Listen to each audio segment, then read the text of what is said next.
Okay, you're streaming, Okay, but only audio. okay, great. Let's record, just in case. All right. Good afternoon. This is a regular meeting of the Athens-Clarke County Board of Elections. Date is November 14. The time is 4:37 PM. And we are at 2555 Lexington Road, Athens, Georgia. The first item on the agenda is to adopt the agenda. If any member does not wish to make a change, the chair will entertain a motion. Ms. Ambrose? I'm not asking for a full discussion on this, but in December of 2020, there was a resolution for a request for geospatial, voting, you guys know what I'm talking about, but probably don't. But anyway, the Board of Election Registration, requested the demographics and geospatial analysis of voter registration and voter turnout in all Athens-Clarke County.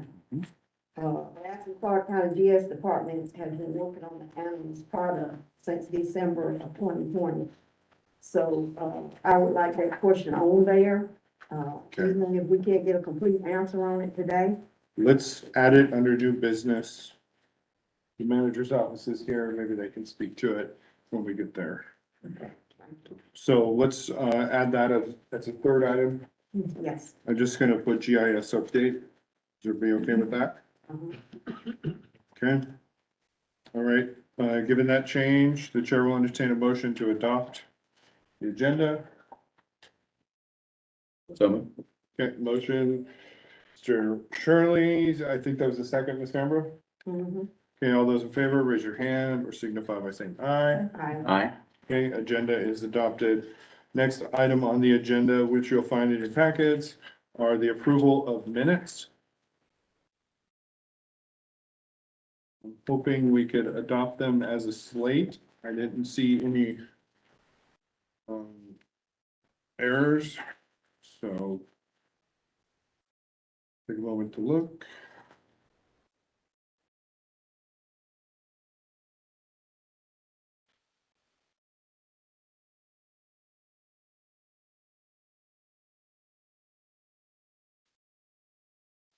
I do have a question. Which date? September the 20th, Okay, just a moment. Yep, and it's just below the middle page. It says, under letter C. let's see. It says, call for and vote on District 2 special election due to vacancy. I would like just a couple words added to that. I would like for it to designate that the only call that we had to vote on was for March 21st of 2023. We didn't have any other option brought forward or offered to us. I would just like that date where it says call for, vote, or So letter C. call for and vote on March 21, 2023, District 2. I would just like to add that. That's okay with me. Unless someone else has a, what? Everybody good? Says the same thing in what says in the motion below that? Right, yeah. Yeah, sure. You know, I think that this is, It's a little further. so this letter C, I believe is what we adopted that agenda to reflect, and that's why I said that. But if you want to put it on the, I don't, yeah, I'd Sure, like it doesn't to- matter. My opinion. on Sure. C, for it to say call for and vote on March 21st, 2023, District 2 special election. Okay, With item C, 1, 2, 3. And vote on District 2 special election due to vacancy.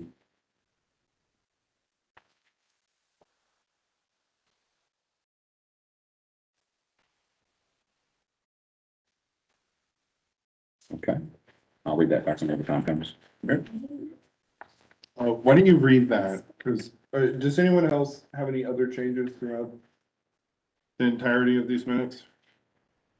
Then, Mr. Chair, when it's appropriate, I would make a motion to approve the minutes from September 13, September 20, with item C amended to read call for and vote on District 2 special election on March 21, 2023 due to vacancy. Okay. October 5, October 11, October 26, noon November 8, and 4:30 PM November 8. That isn't exactly true, because we came there to vote on either or. We didn't come to vote on one. We came to vote on either or. Does it say that? I'm speaking from my memory, but those were the two resolutions that were presented. There were two resolutions presented. And That's correct, yeah. And I don't remember us, saying or agreeing that we would vote on the March 21st election first, or we didn't have any order. If my memory serves me Yeah, properly correct. That's correct. And that's why, Skipped over the opportunity to vote Vote on on the the- November the no. 8th. Well, that wasn't Yeah. even brought before the board to vote. Right. We jumped from the next date, which would have been November the 8th. That wasn't brought up, it wasn't offered, it wasn't a possibility. We were just offered March 21st, 2023, and in about 1 minute it was done. I remember very well. okay. So, So we're gonna have to read a little differently from that. We might have to work on this, and I hope we have time to do it today. But certainly we need to reflect what we did in that meeting, and there were some mistakes made, and that was one of them. okay, well, I know that the minutes reflect the actions that were taken at the meeting, not necessarily things that No, could have been done that were not. Is all, well, because I still think it should be in the record, Yes, I do. because with the minutes, the way they are, they do not give a full picture of what occurred that day.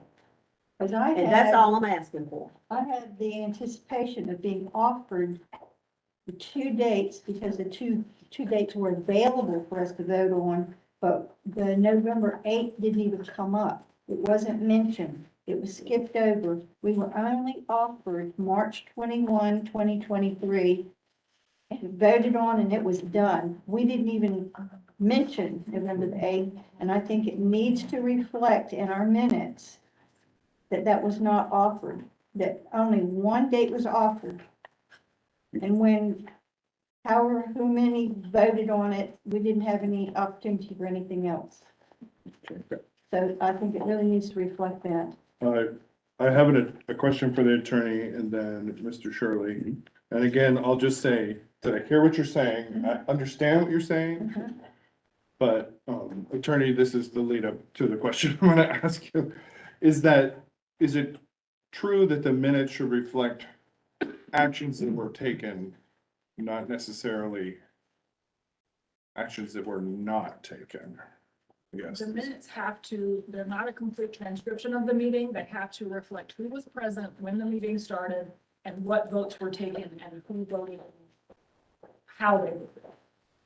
That is the minimum requirement for the minutes. If you want to add other items in the minutes, you can, but that is what's required.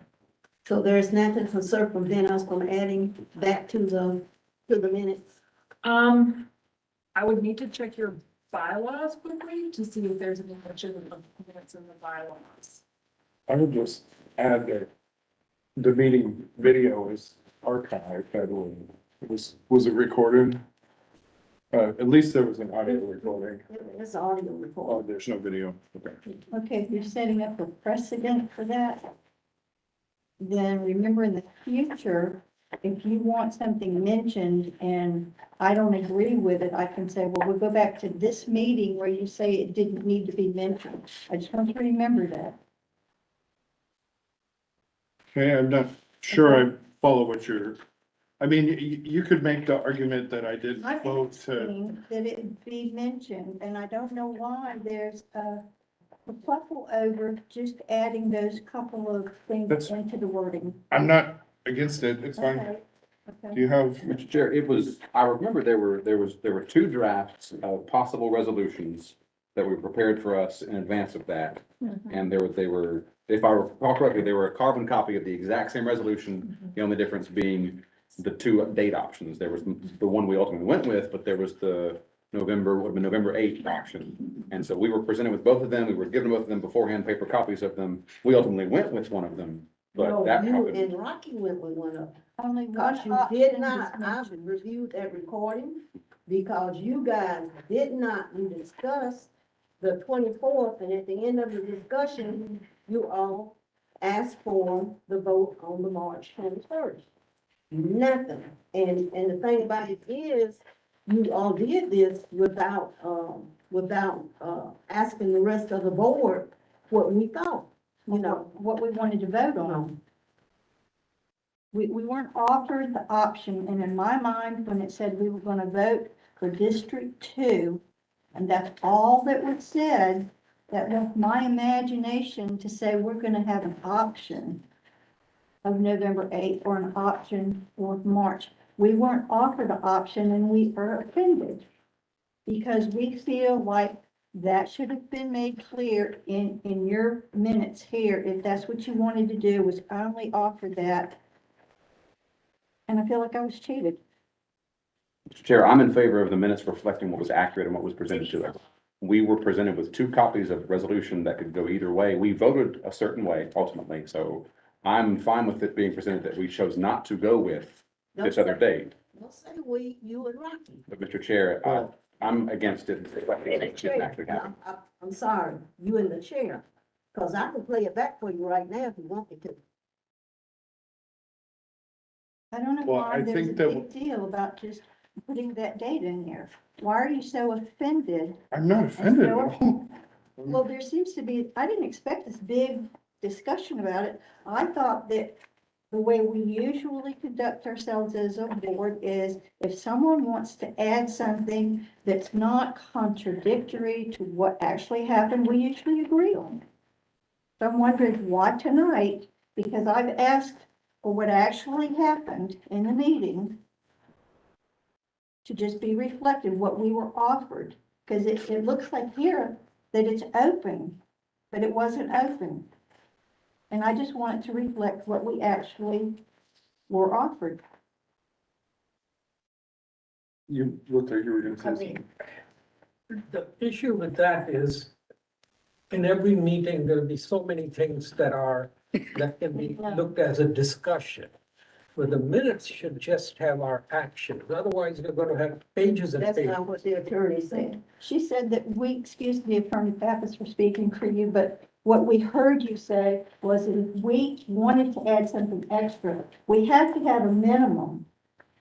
But if we want to add extra, and as the attorney's checking, she's gonna see if it's legal that we add that wording in there.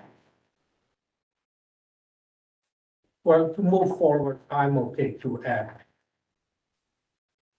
Because in the end, I'm not sure how much it will matter. It matters to a lot of people. Okay, It matters to a lot. It was a big deal. There were many people, 9,120 people that were denied their opportunity to vote on November the 8th. And I am still hot about it. I accept it. Chair, Yes. may I ask a Yes, question? please. To step out when you all first started discussing this, so I missed the very beginning of what Ms. Till wanted to add to the minutes, if I could ask what that. Did you wrote that down? Mhm. Yeah. The amendment to the minutes would be on the September 20th minutes, item C. Would still read call for and vote on District 2 special election, but would insert on March 21, 2023, adding that phrase to that agenda item. For March 21. For March 21. Sorry.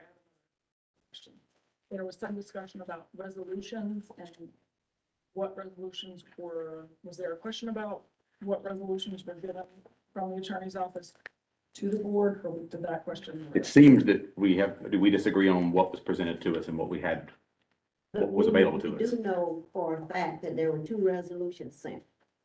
Okay. We do know for a fact, without putting it before the full board, which of these do we need to vote on first? or something of that nature. The decision came from the chair and secretary that we would vote on the March 21st resolution from the mayor and commission. So we want something in there to reflect that situation. Okay, but you all do agree that you at least received from the attorney's office 2 different resolutions for your consideration that you as the board would adopt that had both. Right. That had, each one had a but different not date. both The only difference was the date. Okay, I just wanted to, just The only difference was Thank the you. date. So we assumed that we would be offered those dates to vote on. We were not offered those dates. We were given a date. Can we just put down, like, there were 2 resolutions and we voted on this one? No, no, I can't agree with that. Because that's not what happened. Can you make a suggestion of what you would agree with? Just like, and then maybe, Yeah, I Adam, mean, a sure, certain work on purpose that's got 3/4 of it out from asking me questions. And that would be the mayor and commission sent 2 resolutions for the full board to vote on. During the meeting, there was a discussion, but not with the full board. I won't call anybody's name, but not of the full board. And the resolution for March the 21st was presented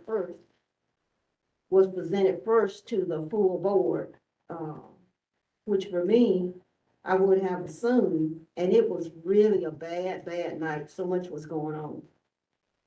I would assume that, February the 8th, being that the first opportunity would have been the one we would have voted on first. Or at least some, because once you vote on something and then, the vote is cast, I mean, it's like, that's it. So we left. And, once that was done, that was like a done deal. But it was never presented as something that the full board participated in. The discussion was between the chair and the secretary. Mr. Chair, is it possible for us to approve all the other minutes and table this particular one, and we can bring it up later on next It meeting? won't change. It won't change. yeah, We still want This is- that Yeah, date yeah. and I mean, we the can- date. We can rewrite this and bring it back up. Mr. Shirley, Mhm. based on what Ms. Van Rost just said, Mhm. did you capture that? And if so, could you read it back to us? I heard Ms. Fambro say the mayor and commission sent 2 resolutions to the full board to vote on during the meeting. They did not. The mayor and commission issued a resolution of their own. The attorney's office presented us 2 resolutions for our consideration. I don't have a problem with that because it does not change the middle part of the cake. Shall I continue? Please. During the meeting, there was a discussion, but not of the full board, and the resolution for March 21, 2023 was presented first to the full board. Is what I heard Ms. Fambro say. No, I didn't say that. So maybe we should table this until maybe Ms. Teal and I can get together and, because I have audio. And present it at the next meeting. Sure. Because for me, it's historic. And I do want it in the minutes, but there's nothing we can change about it, but And it's let's just, not discuss that prior to this moment. You did not know that I was gonna bring this up. because it shocked me. I did not mention it to anyone. We've not consulted Okay. together. I haven't talked with anyone about this. This has just been stewing with me. Okay. So back to the motion that's actually on the floor. I'll make another motion, but to take precedent over the motion that's on the floor. Mr. Shirley has to retract his motion first. Do you wish to retract yours? Okay, go ahead. Chair recognizes. I move that until when Ms. Teal and I can get together, listen to the recording and write out a statement to be put with the September the 20th, 22 minutes, that we table this until our next scheduled meeting. Is that okay with you, Ms. Dean?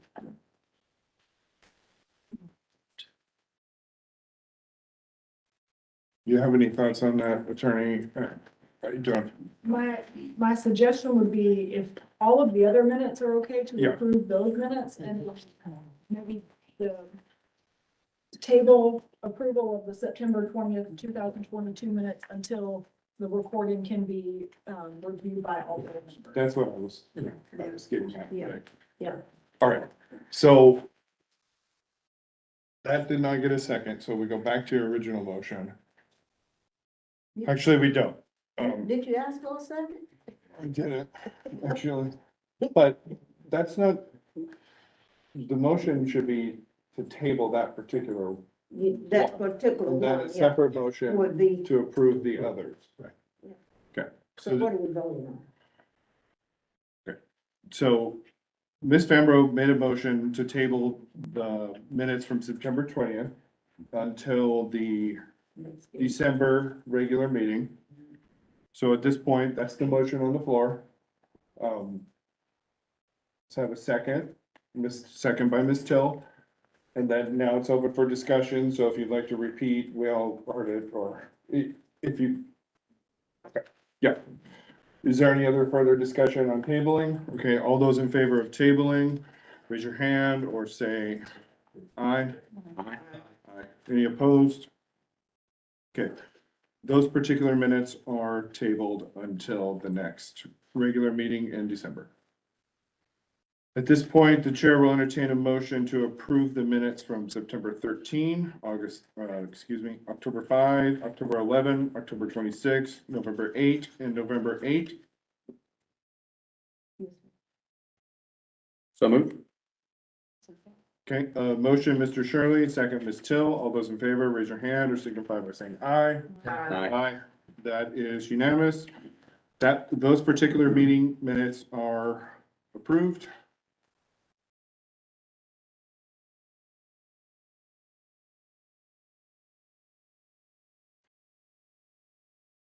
After you two, are able to come up with what you'd like in there, you're able to share it with us before the Yeah, meeting? and I would suggest that all members go back and review so we can be on the report when we come Okay. back. That all members, review, that portion of the meeting. Okay. That is already on the paper. Thank you. All right, the next item on the agenda is public comment, and you will have 3 minutes to speak.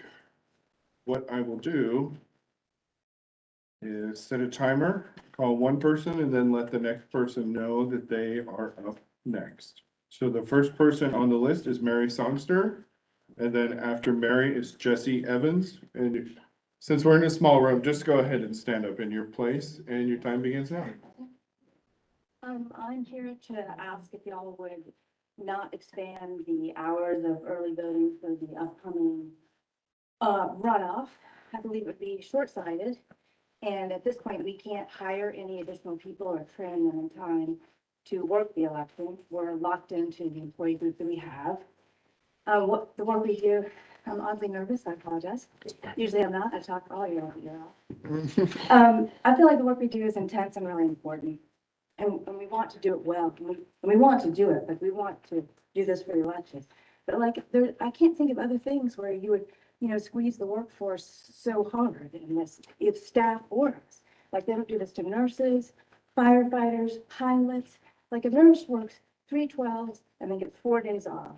And like, in work circumstances that are as intense as ours, you have to recognize that we can't do our job well if we work so hard. So if you squeeze us for additional hours now, when we don't have enough information to know if that is the problem with access, we don't have enough information to know if this is why people aren't showing up at the polls. Because at my poll, I worked for years, Clark Central, we have always had a low turnout. It's always been, to me, a disappointment. And we are on the verge of getting great data to really look at that. But this, if you squeeze us right now, I mean, it would be very difficult for us to keep going, so. The other thing I was gonna add to that, I'm sorry, you may be aware, at the agenda setting meeting, the mayor and commission, put on the agenda for the next upcoming mayor and commission, a draft of a resolution in support of democracy and nonpartisan election administration. Now, this resolution is primarily about outside forces coming in and putting pressure on our election process. But I believe in the intent of the resolution, the mayor and commission also believe that the Board of Elections needs to make sure the work environment and the work capability of the poll workers and staff be really cared for. Because that's something that's super important, as we all know. Last thing I want to say, which is really simple, is I worked early voting at Tate Center, and I rode my bike down to the Tate Center to get there. It was literally easier for me than parking. And I ride up Rock Springs, and I ride down Baxter Street. And every morning, I rode by Clark Central High School, and there's a big sign outside Clark Central High School parking lot that says, "No early 30 voting." seconds. I believe there's lots of opportunity for education on when, where, and how you vote early. That may produce better outcomes than extra hours on the workers, which would be exhausting. Thank you. After Jesse is last name Watson. What's your name? Watson. Oh. Right. Okay. Ross. Yeah, your time begins now. Hey, I just want to start by saying that we're already operating in a system set up by white supremacists. State Representative Denmark Grover actually sponsored the legislation that has led us to have a runoff system in the state.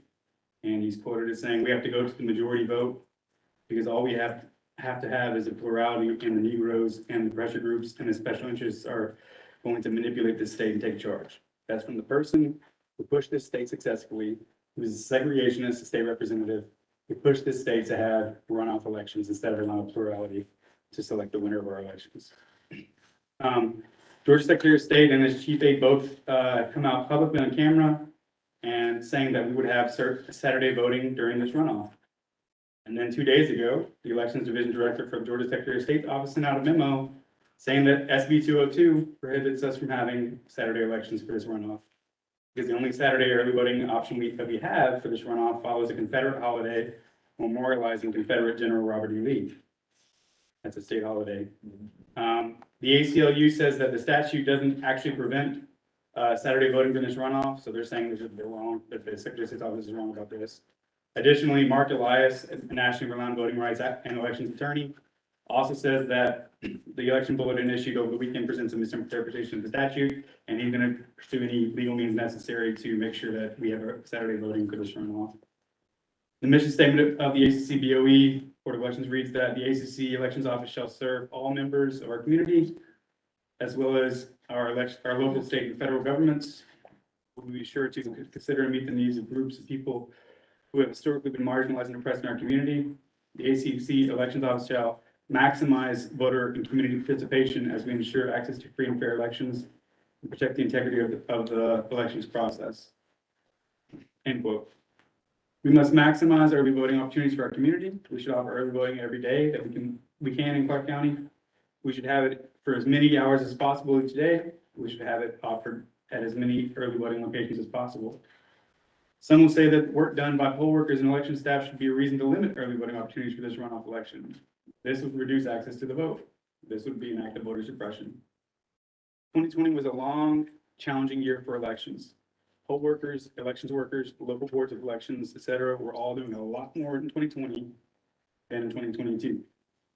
We did early voting then, we can do early voting now, and there's no good reason to further limit early voting for a runoff already shortened by SB 202. In 2020, we had 12 days of early voting at 5 different locations. So we need to do everything we can here with this runoff, especially given our constraints. I've heard some suggest that we should not have early voting available at the Merriam-Moore Community Center in East Athens. The rationale being that fewer people voted at that location than at other locations. The Merriam-Moore Community Center is in a highly impoverished area of Clark County. It is also in a part of Athens in which racial and ethnic minority members of our community are the majority of voters. If anybody knows about elections and voter turnout knows that poverty impacts turnouts. Thank you. We should not shut down Mary Moore All Community right, Center for this. thank you. Ross and then Monica. Okay, thank you. All right, go ahead. My name's Ross Sorry. Watson. I am a poll worker, have been a poll worker, and I enjoyed working with Charlotte and her group. I had a nice long speech. This lady covered most of it right here, okay? I don't understand why this board is involved in just setting early voting days or hours, number one. That's a responsibility of the Charlotte's group, okay? And they should be able to manage the day-to-day business, okay? Now, if there's something special that comes up, this isn't special, okay? And here's an example. I just walked in here and got this minutes. Talk about not knowing what we're doing. This is the minutes from, well, you've got them in front of me. I don't know what date it is, but this is just an example. Why is this board involved in this? Mr. Qatar, I don't know if that's the proper name, Washington Street. Motion to have early voting October 31st, November 1st, November 2nd, November 3rd, from 7 to 7. Perfect. Mrs. Fambro. Miramore. We want October 31st, November 1st. That's all. From 9 a.m. to 7. Another motion, Mr. Shirley. Advanced voting, Linden House Center. October 31st, November 1st. We don't care about the rest. It's 9 a.m. to 7 p.m. I've worked these polls and I've worked many different ones, okay? The people have no idea what the hell is going on with early voting in this county. The hours are all over the place. They change in the middle of the week sometimes. There's no consistency. You're a board. You're supposed to be an asset to these people right here. We have paying these people to do the job as citizens. You should be here to help these people, okay? Set up a policy and a schedule for early voting. How many days is it gonna be every year? How many hours is it gonna be per day? Don't change it the way you feel. Don't change it because of this location or that location. Put some thought into it, establish a policy. Then if changes have to be made, then you come back in and say, okay, maybe we didn't do right, okay? Nothing wrong in making a mistake. That's for sure. Back off and let the people do their job. Act as a board. These people have been trained to do their job. You haven't been trained to do their job. 30 seconds. Thank you. You can, you have 30 more seconds if you wish. That's fine. Okay, thank you. After Monica will be Tim Pennins, yeah, I believe. Hi, I'm Go ahead. Monica Capizuz, and I have worked on polls with advanced voting and being a poll manager for at least 12 years. So I feel like I've had enough experience to be able to speak to you all. And I don't want to agree, but I could say I agree with Mary and I agree with what Mr. Watson just said. I think that it's very confusing to the voters, and having worked at the downtown location the last few years, people are always coming up and they're like, well, when is it open and when are you? And even in the paper, there was, one time listed and then, but it was actually really another time. And then when the time got changed, it was still listed incorrectly. So I think that it is a disservice to our general population to have all these hours all over the place. I think it's extremely important. I looked at this list and I looked at the advanced voting proposal for the December 6th runoff, and I don't see the library on here. And I'm thinking, wow, the library is one of the prime places where people like to go. Why is the library not on this list? And why are, on Monday, everything except for downtown is open at noon? Well, how would people even know that? I mean, it just doesn't make any sense. Again, consistency, like this gentleman has just said. I would ask you to consider consistency and availability for as many people as possible. I work my butt off, to be honest with you, to try and make everything runs smoothly on election day and early voting. I think we all the poll workers really do. We care about elections, or else we wouldn't be doing what we do. I thought it was a volunteer thing when I first started years ago. I was shocked that we actually got this little paycheck. And there are a lot of people that say that. But I don't, for 7 to 7 on an office that doesn't open till 8 o'clock, I mean, why can't we all just be 8 to 7? I think the 7 PM is really a stretch, but maybe we can work that out. But everything needs to be consistent. That would be my request for you. And please, why is the library not? All right, thank you. I think we'll get to that. Sorry. After Tim is Chaplain Napper. Go I ahead. won't need 3 minutes. I too am a poll worker, and I agree with all that's been said here. I am concerned about poll worker burnout and availability for this runoff. And I also think consistency is real important for people to know when these things are happening. If you're net savvy, it's easy to go out and look at that, but not everybody's net savvy. Not everybody has access. I have more of a question on things, and that is the determination of where and when should be based upon data. I don't know that it is. And we certainly have had other runoffs, we've had other early voting. The staff know precisely where people have voted and how much and on what days, where it can be the most productive. And so my concern here is that the decisions that are being made appear almost to be a bit capricious, as opposed to following what the data shows as the best locations, the best times, and the best days. Right, thank you. After Chaplain Napper is Richard Zimdars. You got it right this time. Go ahead, your time begins now. Good evening, Mrs. Sosby and members of the board. My name is Chaplain Cole Napper, and I was born and raised right here in Athens-Clarke County, Georgia. I appeared before you a few months ago to ask the board to consider adopting 2 Sundays of early voting for the November 2022 election. Tonight, I appear before you again to ask, in the strongest possible terms, that the board adopt just a single day of Sunday early voting for the December 6th, 2022 general election. I am a United States Army veteran from the great state of Georgia, who proudly served in 4 post 9/11 tours of duty in the Middle East in support of operations in Iraq and Afghanistan, including the last one, which was over a decade ago, where I served as commander in command of troops in Afghanistan. Because of my service to my country, on behalf of the state of Georgia, I ask that each board member here tonight take a moment to reflect on what our nation has become since the presidential election of 2020. To me, we have no choice but to tie this very moment in time to the January 6th, 2021. When Americans died, they died over a lie. Our veterans died.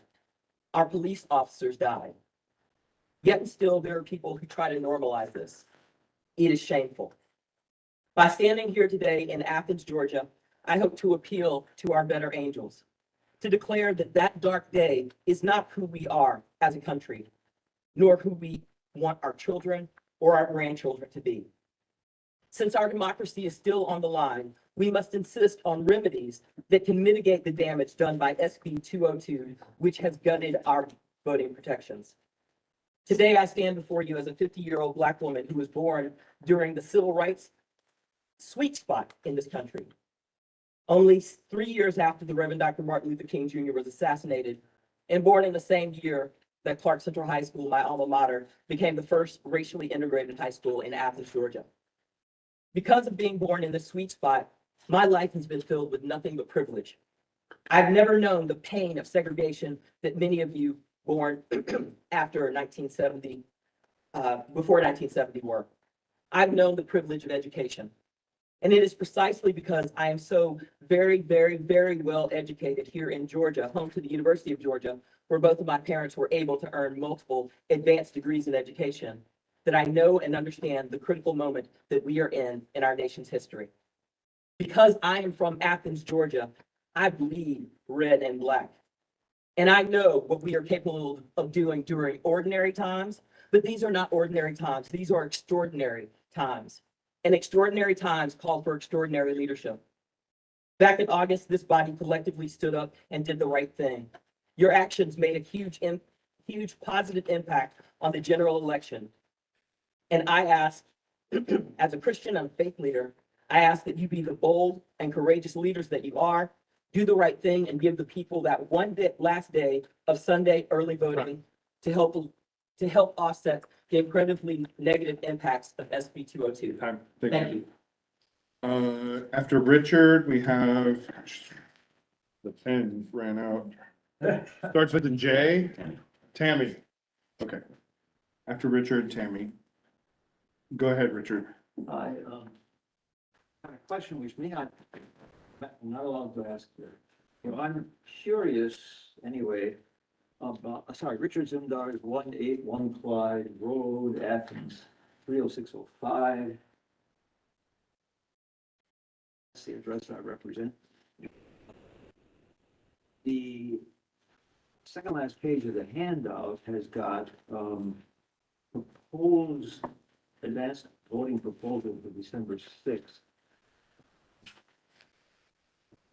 I'm curious, you can't answer right now, but perhaps you will later on in the discussion, where those days originated, when they originated a year ago, or, you know, how were they chosen? Maybe they were chosen well in advance in terms of planning, but I would say that the absence of a weekend day is lacking to me, but I also realize the way of Thanksgiving. So, thank you. Thank you. Okay, after Tammy is Jackie Elsner. My name is Tammy Foote. I reside in Deep District 2, where we were robbed of the right to vote on November 8th for representation, but we still don't have representation.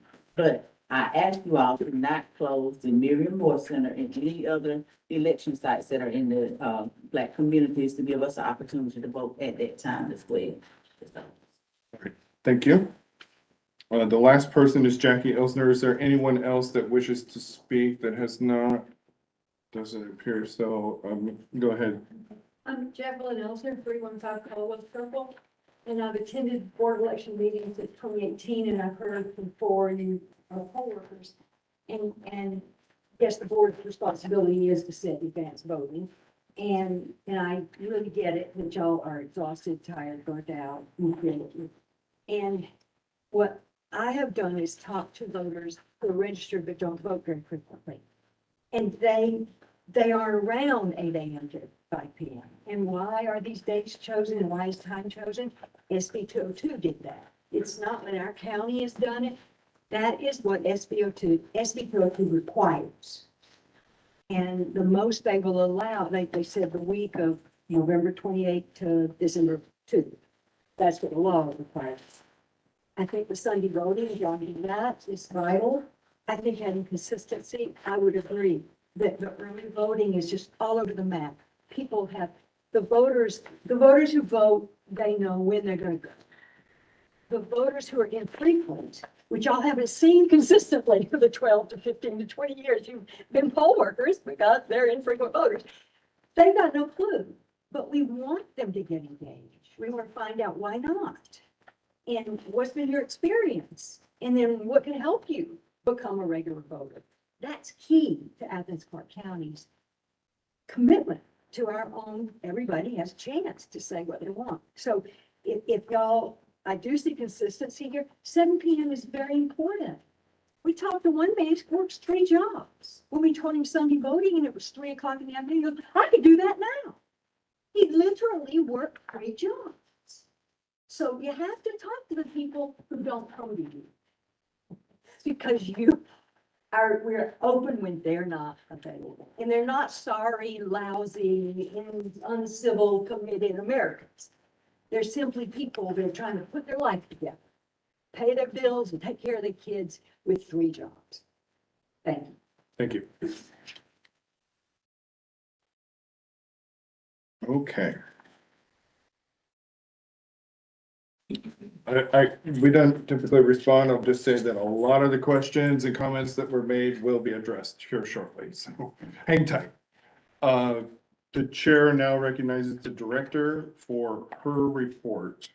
Actually, hold on one moment. What time is just to be mindful of time, our certification meeting? 6 o'clock. 6 o'clock, okay. So we may have to go into a recess, but hopefully we can get through. Okay. Unless, staff, do we? Oh, never mind. Go ahead. All right, so, good afternoon, everybody. So what I have for you is our activity report for the month of October. We have 68,398 registered voters. We have a total of 13,996 inactive, giving us an eligible total voters of 82,394. We have had 123 cancellations. 5 of those are moved out of state, 54 deceased, and 64 are felon removals. And if you have any questions about anything else on this report, let me know. But I do want to point out that we sent out 2,737 absentee ballots, and we received 2,618.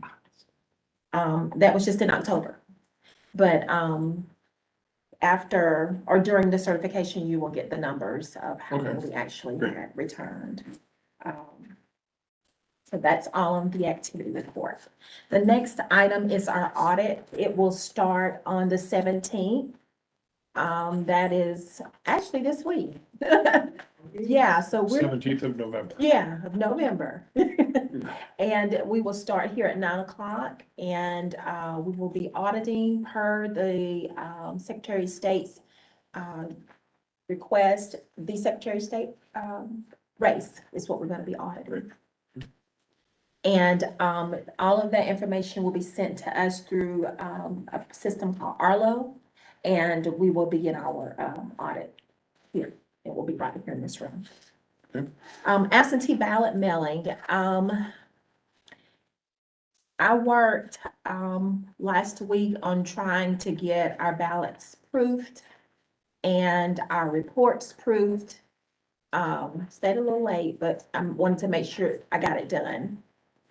We received notification today that our ballot project will be shipped starting today. And so I've been in touch with Fort Orange Press, who is our vendor who sends out our absentee ballots. We will do one initial dump upload to them, and they will mail out approximately, how many ballots? Approximately 3,000 ballots. Probably so. Yes, that's our rollover, our elderly and deceased, and those who actually get there. Oh, elderly and disabled. I knew what you meant. Well, deceased. Let the record reflect. Let the record reflect. Disabled. Thank you. As well as, I'm so making sure y'all listening. As well as any voter that we have entered in the system, and our goal is to get as many as possible. In my conversation with Fort Orange Press, we're hoping to have our absentee ballots out before the 23rd, but we're shooting for the 23rd. But like I said, our goal, I'm hoping it's going to be the 21st, so that our voters will have their ballots in hand Thanksgiving and can talk at the table with their family on who they're gonna vote for, right? That's what we do. Okay, and then we would need to discuss a date of early tabulation and absentee ballot processing. So we don't have those dates yet, but they will be advertised, and you will have those as soon as we can get together and decide on a date for that. We will also need to consider a date for the certification of the December election. So that's something we can discuss, you guys can discuss in your, I think you have it on your agenda, but I'm not Is sure. that on there? Okay, awesome. All right. To the big problem, issue, advanced voting. So I'm the one who came up with the proposal. And this proposal is based on, number one, what locations will allow us to host advanced voting. The library was not one of them, unfortunately. And then the reason I have noon for Monday, so we're looking at getting our ballot project, conducting our RLA, which is our audit, our risk limiting audit, testing our voting equipment and getting it ready for delivery. The goal is to have it delivered on Wednesday. That means that it will sit in these locations until Monday for most, not our office. We can set our equipment up probably early Sunday morning, so that it can be ready to vote for early voting on Sunday. On this 27th. Yes, at our office. But at the other locations, the equipment is going to sit until the poll workers get there, which will be Monday. And they still have to have time to set that equipment up. So we're figuring, let's start at a good time, which noon, what makes sense. Okay. And then have till 7 p.m. voting every day, except for Friday. And I say this because it gives us the time that we need to actually close things out. When we end at 5 p.m. on the last day of advanced voting, we're normally not out of there until like 7:30. So if you push it 7, we're still at the office at 9:30, and that's just not what I would like for our staff. So this is the proposal that I have, and it's based on timelines. What do I see can actually happen, with reasoning that there are things that people don't know that we do. And again, it's testing, delivering, getting the equipment set up, having it stored when we deliver it to a location, different things like that. Because we can't set it up the day that we deliver. We just can't do that because it has to be under lock and key in a room or something like that. Yeah, this is the proposal that I have, that I'm providing you. And then Lisa has some information about our poll workers and how, how we're gonna try to work to make this happen. Can we go into that during the agenda item, Okay, if that's Okay. okay? okay. All right, and then you have the copies of your open records requests. You have any questions? We have plenty of open records requests. We get at least We one don't every need any day. more. And I think I have about 2 already since I've been here. But yeah, we get those things done. Is any? Oh, can I add something else? Please. We had, I'm gonna say, the best election in my 30, almost 34 years of voting.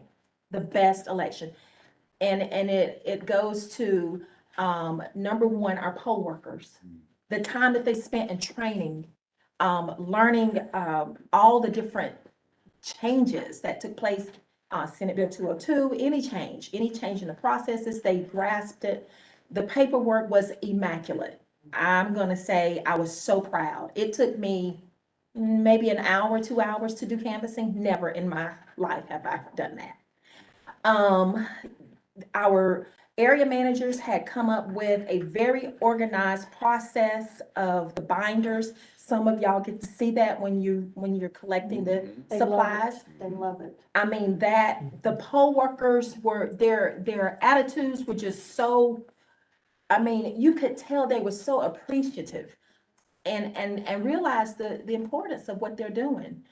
It was just different. It was just, I mean, it makes me want to have election every week. I'm serious. It was that good. It was that good. And if all elections could be that way, oh man, Georgia will look really, really good, honestly. But, I mean, just the voters were just as good. I mean, nobody was like, okay, I'm done. All right. It was just good. Very good, very, very Thank good. you. Does any member have any questions regarding the director's report? I had put together a bunch of numbers myself in terms of participation. And I'm a little surprised, I guess, that you chose Miriam Moore Center and Winterville. Is that Excuse me, because? Mr. Kadir. Is it about the report? Because we're gonna get into that in Oh, the okay. agenda item. I If we thought- could just, Okay, Yeah. it was on, her. she's proposing that, we'll leave it at that, and then we'll Okay, go. but I do want to ask her how she had gone about, how the director had gone about picking those, four. Okay. Anything about the activity report or anything like that? You wanna wait on that? Yeah. Just so we're staying on the agenda here. Anyone else? Does she have something else she wants to say? Oh, No, I was just gonna answer this question real quick. So Okay. I just looked at all the locations that we use. And so Tate Center, we knew was gonna be out. Linden House was not available. And then, so those are the other locations. So in 2021, we had 5 locations, and I wanted to try to stay with that, at least 5 locations. And we were able to confirm those, so it just turns out. two quick questions. The absentee ballot application process, when can people begin? They already have been able to apply for the runoff? Yes, we are receiving absentee ballot requests already, and we can receive those through November 28th. Yeah. Thank you. That's what I had. 11:59 PM. Yeah. And that's not the Friday as it usually would be. It's on the Monday because of Thanksgiving. Yeah. Thank you, Mr. Chair. Thank you, ladies. I had one question, something that I learned. One of the poll managers told me this, that a few folks had showed up to vote with like a paper copy of their driver's license. And so they came downtown to get the voter ID. You know about how many you issued on election day? Is that 38 here, or I would assume it's less? No, so that number will not be shown until the Oh, December because it's report. October. But I believe, if I can recall, there was 2 people that showed up that Okay. had paper, maybe 3, that had paper copies. And we told them, just come down, get a voter ID, and then they went back to the and- polling yeah. location. Okay. Cool. Anything else? So before we're gonna move on from this, we had 2 items under that about, procedure currently used by staff. And then feedback. from Go ahead. Hold on. Procedure currently used by staff when you poll workers are. It had kind of been addressed in an email. I wasn't Right. sure if we wanted to. Yeah. Feedback on this adjustment, okay. So, sorry, Mr. Kadir, that, bullet number 1 was your question. Did you wanna? Which one? So on the agenda, under item D, number 1, you had asked a question about, Yeah. Oh, yeah. so it, just so everyone knows what it reads. Says procedure currently used by staff when poll workers are unable to work. And, Blonde had sent us a report, so I'm very satisfied with it, quite satisfied with it, how we go about the whole process when someone doesn't show up. We go through the backups and so forth. And I think it's something we can talk about, but can we now discuss the thing? Is that where we are at? Sure, yeah. We'll discuss the thing. What's the, from the early meeting. oh, the early voting. Well, hold on, we're Yeah. not there yet. Okay. Mr. Shirley, you had feedback on the suggestion to split poll worker shifts. And so understanding the time constraint we're under with certification things, just, I'd love to know your thoughts, like whether you know what the guardrails are, what we can't do, what we can do, what your best practices have been about splitting poll worker shifts. I haven't had a positive, I'm gonna say, result in splitting shifts, but we're gonna get to a point where we're gonna have to. I mean, it's just there, we're just there. Especially when we're doing hours that are 7 AM to 7 PM. Right. I mean, I saw it, it just, it's tiring. I mean, it had gotten to a point where poll workers were not performing well, and it was, Right.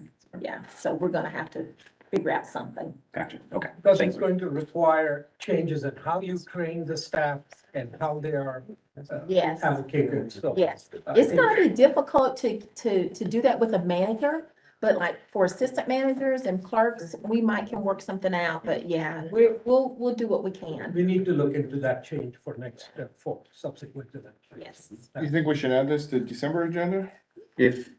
Since it's not gonna be something we can get in there and change in time for this, I would like to get the ball rolling on it, if that's Yeah, let's- Cause it's gonna be March before we know it for Yeah, that election, so. okay, all right. I should be all right.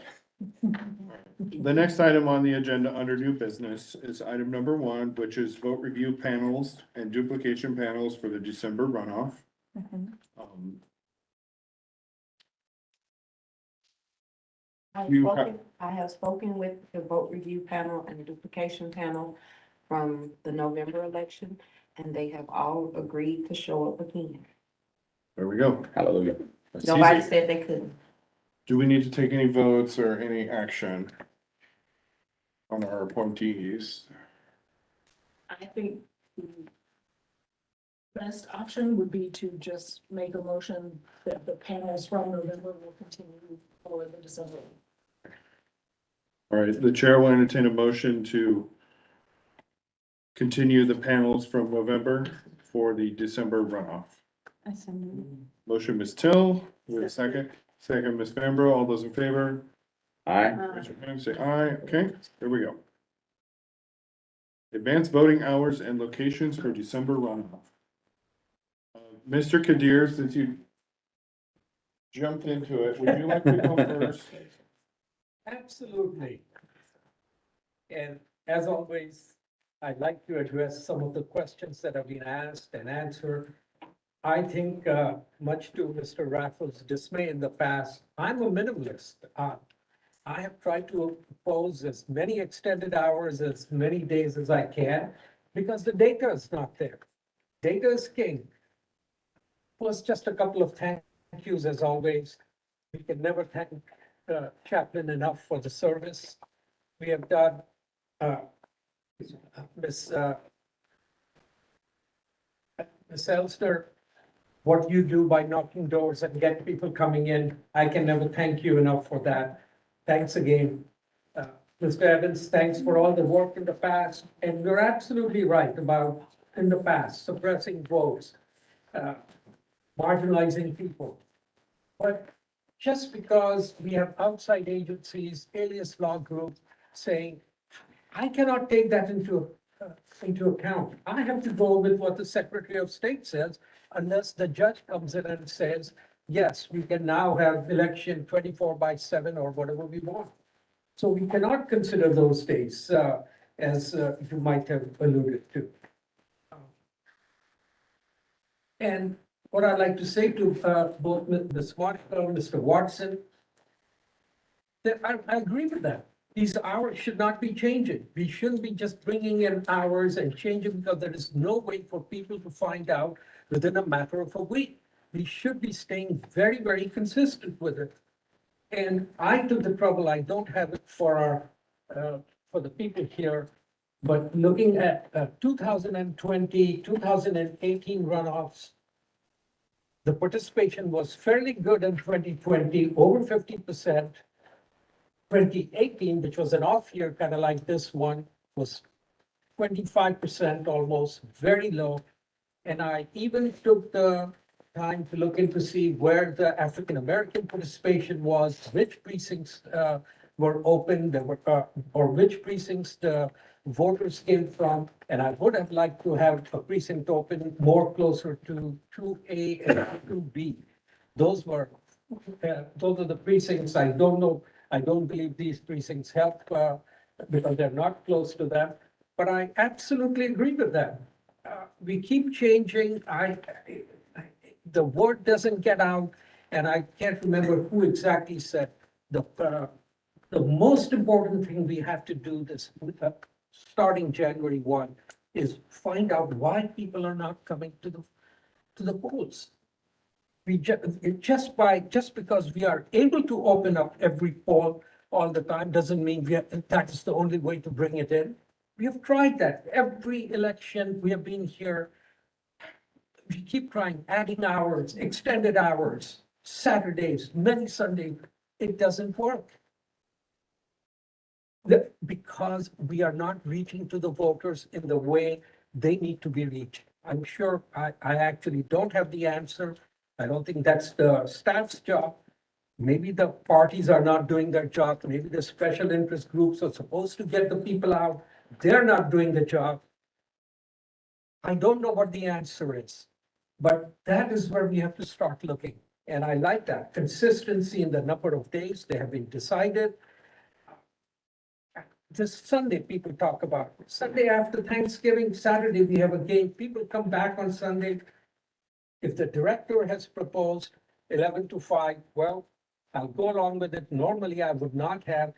Earlier in the week, I was considering maybe Tuesday. It came into my mind because I was reading some Secretary of State report. But I cannot imagine how we would advertise so that somebody, what I'm trying to make is people that just don't drive by a polling station and say, okay, I'm going to go vote. That's not how it works. People make a decision, they're going to vote. They're going to vote on certain days, certain times when they have availability. And that is my view. And I really believe in that Monday through Friday. But if the director is okay with 11 to 5, maybe she can comment about how we have done on Sundays in the past.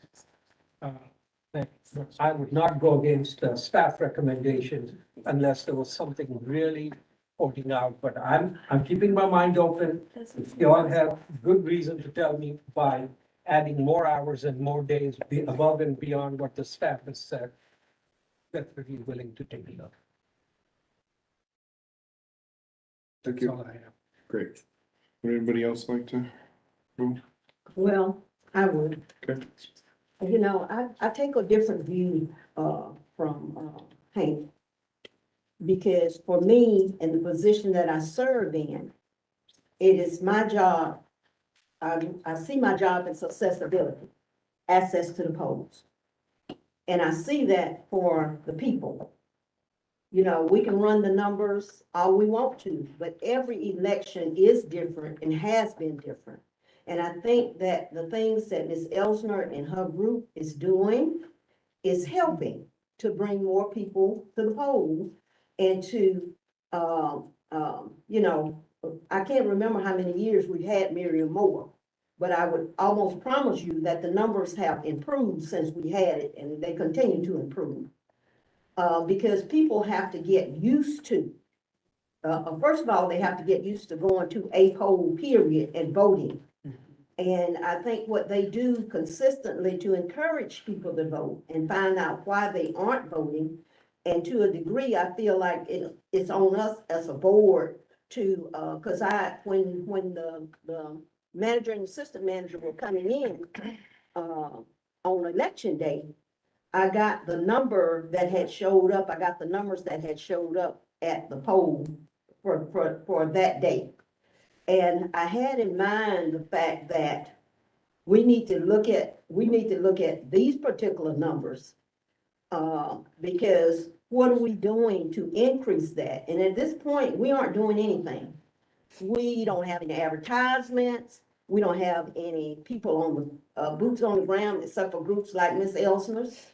So we could be doing a lot more to advertise in season and off season. Off season, we ought to be telling people about, talking and telling people about voting where you can vote. We have 24 polls. This has been consistent throughout my tenure here. This is my 3rd year. I have one more year to go. We've been consistent in with the polling places that we have. And it's partly our fault because we should have had this discussion a long time ago. What can we do as a board to tell people on a consistent basis, so when the election come up, they aren't like, oh, where am I supposed to go? You know, what am I supposed to do? It has to be consistent, and once you get people to be consistent, your numbers are going to increase. But as I said, for me, it's gonna always be accessibility, because that's part of what I feel like, part of our, it's not our oath, but it says that we're supposed to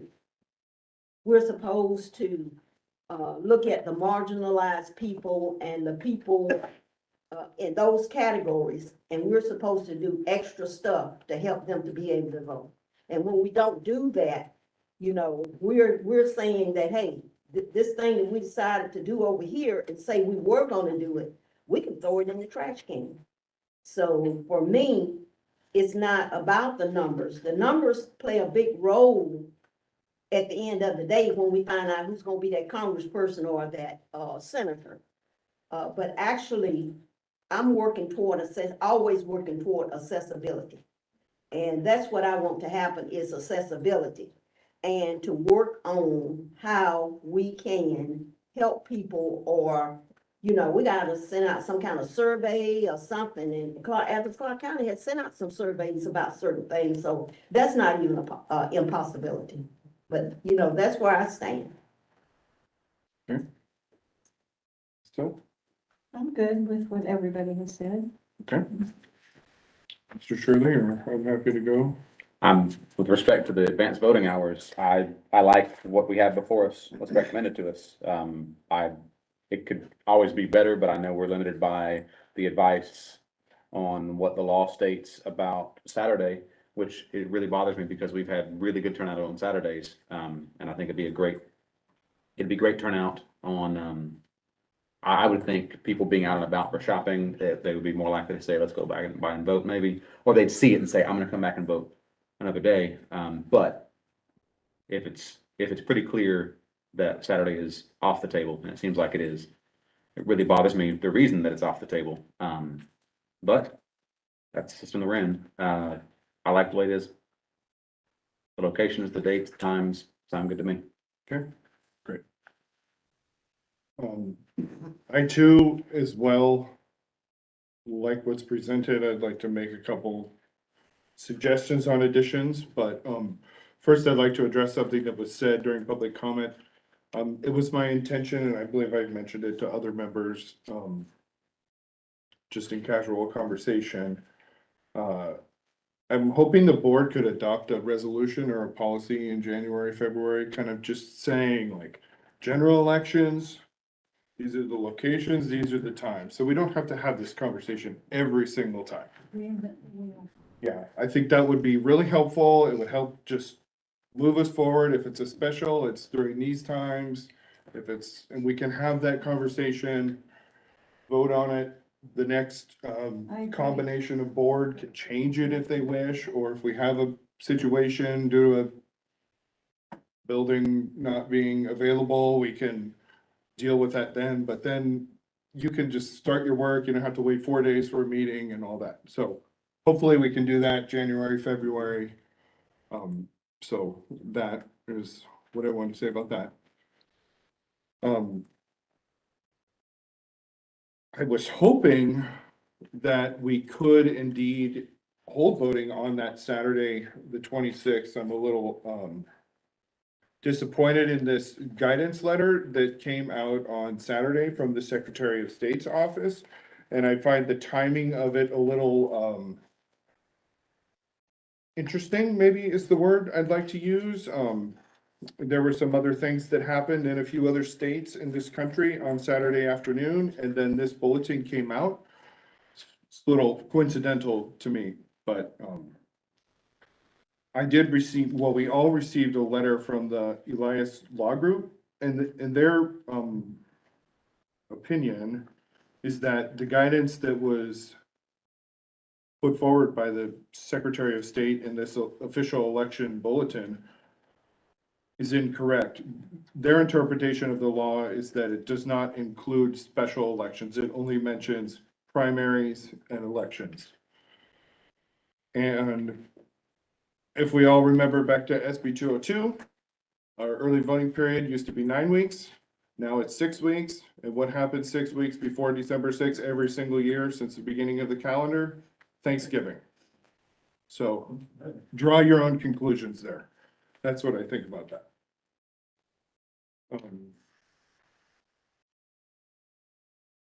I was hoping we could do 7 to 7, but for the sake of just getting this done with, this is acceptable to me as well.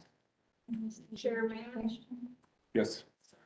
And if Ms. Till, if you need to ask your question first, I will just. Go ahead. Okay, so looking at what Ms. Sosby proposed, I did just want to caution you all that the law does require starting the Monday the 28th and ending December 2nd. It also indicates that the hours must be 9 to 5. So starting at noon is not optional. That's right. They have to be open 9 to 5.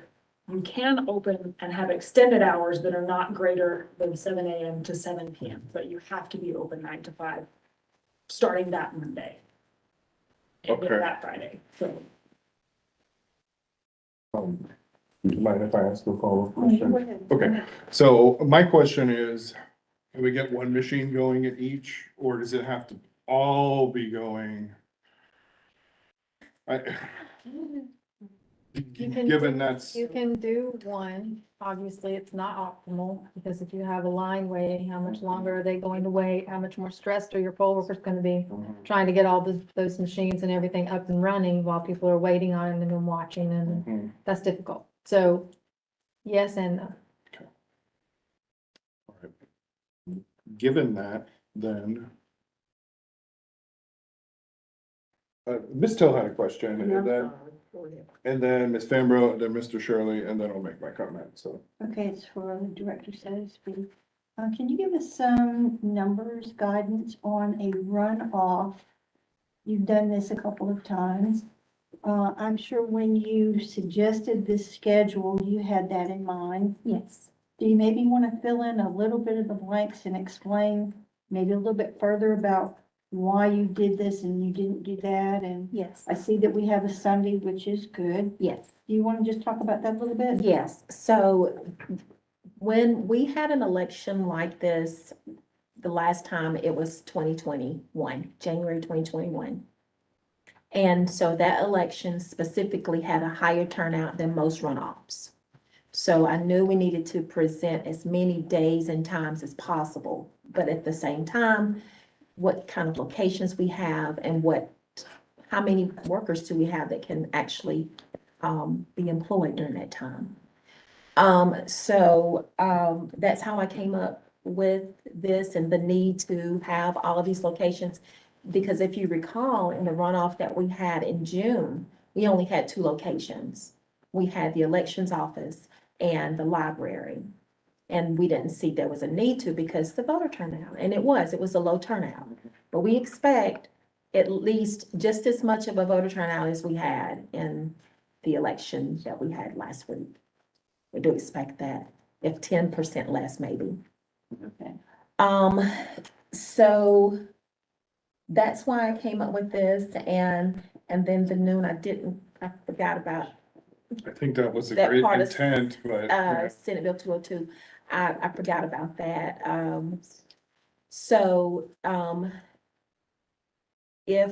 If not, if nothing else, how do you feel about us Sunday and Monday at the office only?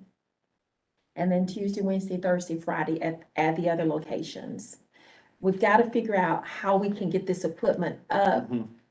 I mean, because it's more than just opening it and running a tape. You got I understand. you know what I'm We saying? understand. It's taping down the cords and it's making It's- sure yeah. that this one is ADA.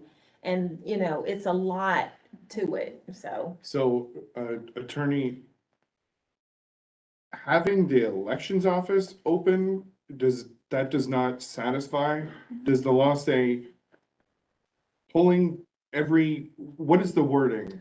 So it says that no later than the second Monday immediately prior to such runoff and shall end on the Friday immediately prior to each primary election or runoff. Voting shall be conducted beginning at 9 a.m. and ending at 5 p.m. on weekdays. So I Period. don't think there would be a problem having the elections office open on that Monday, because that is, advanced voting has started, right? You have one location open for advanced voting, starting no later than 9 o'clock. You can open earlier. The other days, if you have a polling location open, it has to be open from 9 to 5. Bare minimum, has to be open 9 to 5. You don't have to have every location open on Monday. What's 385, 21-2-385 D1B. Page 340. 340? And towards the top, right here, right? Mhm.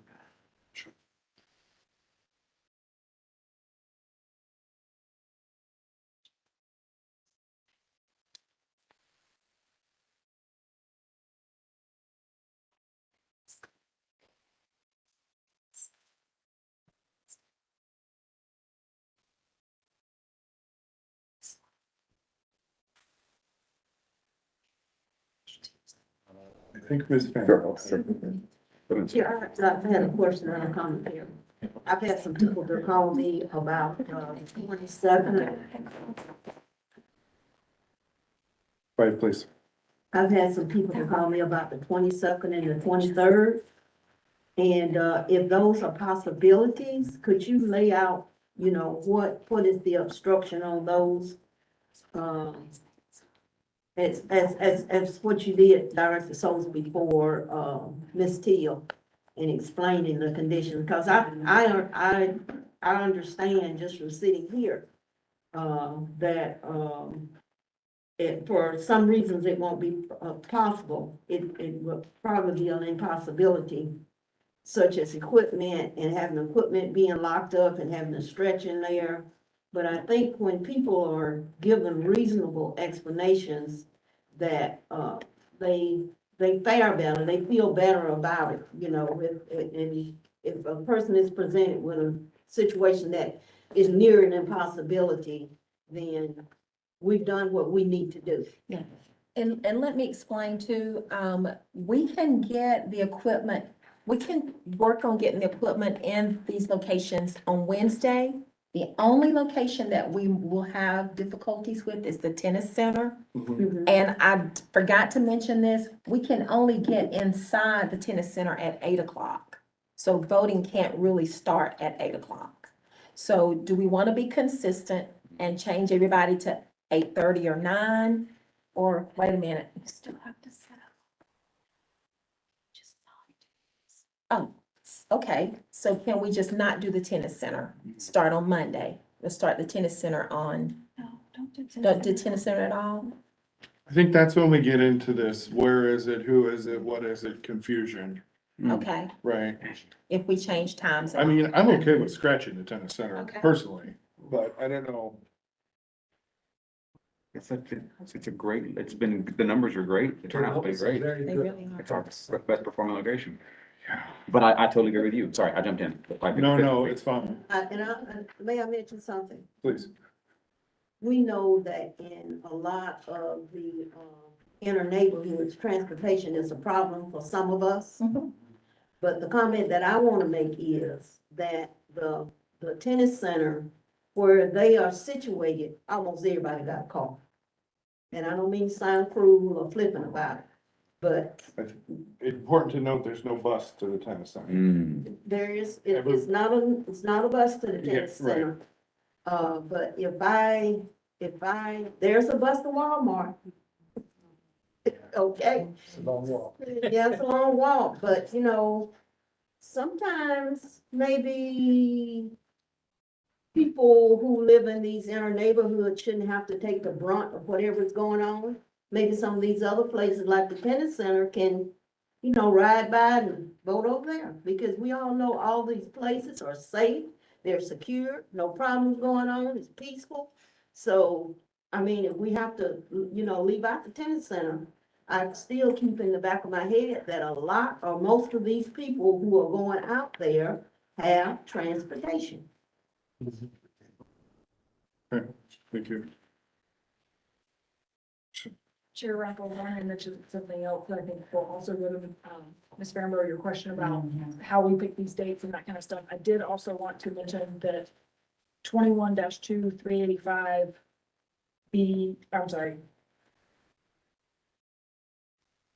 D3, the advanced voting locations have to be. Page 341.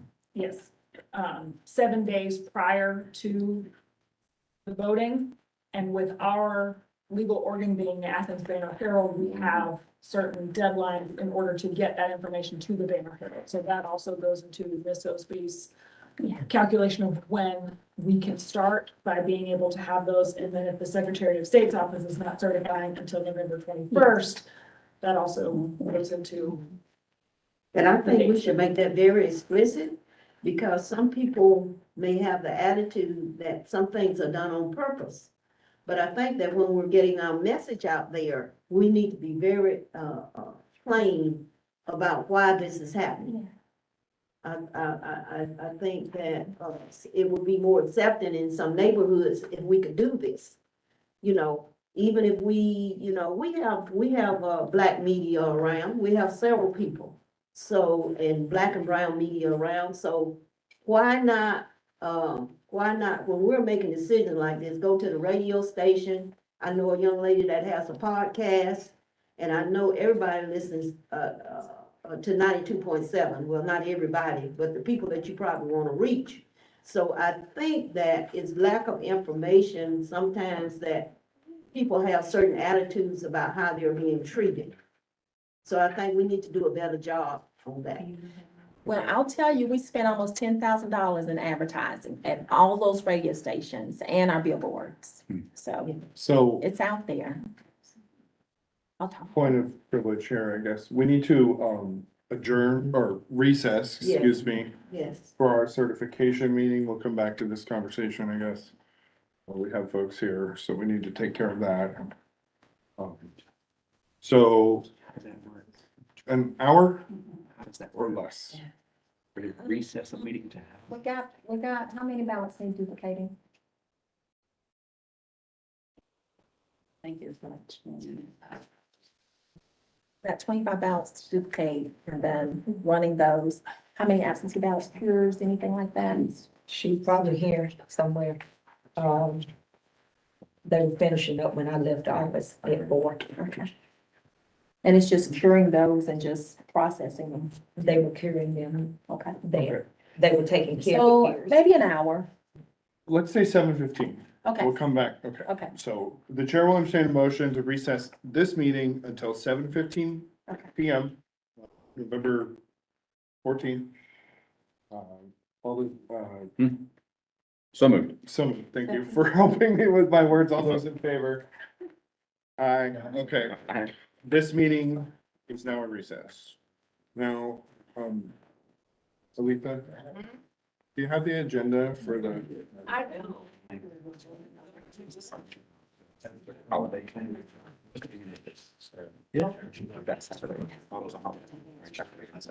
Then, it gotta be on that Sunday, so it's Saturday before.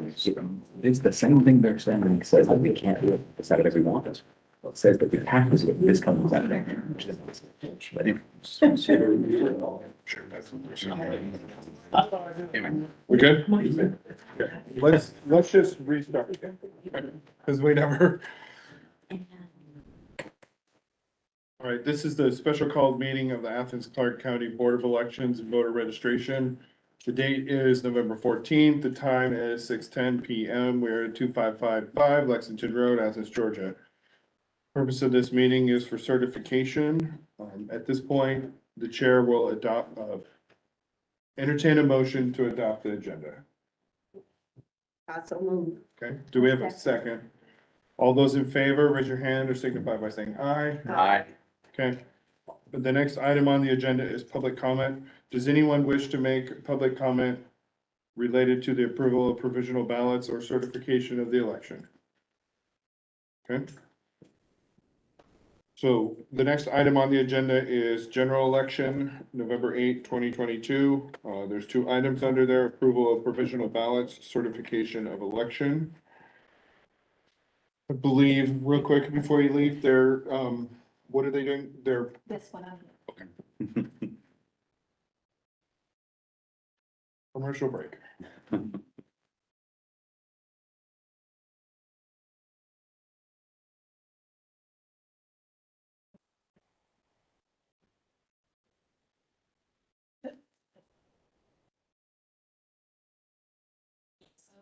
think so. So what we have going on back here because of space, they are duplicating the provisional ballots that that I have recommended for acceptance. And we had 40 provisional ballots that were cast. Okay. We have, of the 40, 14 are rejected. The ones that were accepted, we have, So when you say rejected, the board makes the final yes, decision. on yes, the that we rejection. recommend for rejection. Recommend. So of the ones that were accepted, 3 of them, their names The voters believe that that they had registered in time, but their names did not appear on the list, but we found them to be registered. 3 of those. But the others, they voted out of precinct after 5 p.m. Okay. Then to the ones that we recommend for rejecting. So on the first voter, this was a PI voter. So this voter, during election or on election day, did not have one of the acceptable forms of ID and had until 5 p.m. today to bring that ID to the office for the ballot to be counted and did not. Okay. Then we have 1, 2, 3, 4, 5, 6, 7 voters. So one was registered in Fulton County. We found 3 had been registered in Cobb County, 1 in Walton, and 1 in Fayette. Then there's another that was registered in Gwinnett County. We have 1 that voted, but we found had voted already by absentee and just didn't remember. So we pulled the absentee ballot envelopes to make sure that the right person was given credit for voting and found that the person did. So that ballot's being rejected or recommended for rejection. We have another voter who we found had registered to vote after the registration deadline. This particular voter, I believe, is registered in time for the runoff though. Then we have 1 voter who we found registered to vote in Rabun County, 1 in Hall County, and then a couple other that registered to vote after the deadline. So that's what we are presenting today is a list of 40 provisional voters and 26 accepted and 14 rejected. Okay. Are you able to provide a printed copy of that report you just? Yes. I know that it's confidential, right? Well, I don't have names on it. I just have numbers. I think in the past we've gotten a written report. Okay, so I'm not. Yeah, if that's Did y'all something not have one in your? I may have missed it. Okay. So, I had the open records request. I'll get you a copy of it. and I believe it usually has the board signature where you Yes. sign Yes, for. that form does have it. And is it separated by acceptance and rejection? Because it's Well, usually 2. it's one sheet and I have all of the rejected up top and then. Okay. Well, we can do 2 separate ones if we want to. Okay. Mr. Chairman, I have a question. Yeah. Question, regards to that. That 1 voter who had wanted a copy of the ballot before they left, that's already been resolved. That's not part of any of our. Right, that is being handled by the state election board now. Okay. So, And we will send letters to every single voter that voted a provisional ballot and then below. informing them. Yes, if their vote was accepted or not as well. We have on our website a 1-800 number that we just got, I'm excited about. Exciting. And I know. And so the voter has that access and that's a requirement, state law, to have a toll-free access number. All right, at this point, or how long do you think they'll be going back there to? They'll be duplicating those ballots that were accepted and it's 24, probably about. Because they have to be scanned and then adjudicated if necessary. Yes, and both teams are, the vote review panel, they're out there as well. What do you guys think? 7, half an hour? I'm thinking 7. Yeah, 7 sounds good. And Screw us up on I that. think I mentioned this to you in an email that you have to announce the vote totals. As the board has to announce them Okay, instead of just like in the past, we just, had a report and if anybody wanted a copy of the report, we just gave it to them. so we're gonna read every single race or do we need to? Race. That's, Let's go. we'll do it. Yeah. All right, at this point, that's, okay, well, we can do this, actually. Let's do that. Then that's done.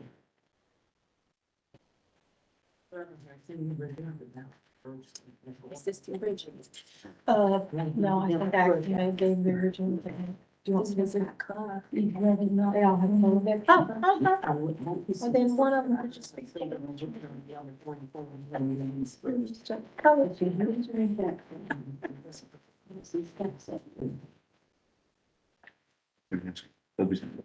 I have a question. You reminded me of the provisional ballot voting.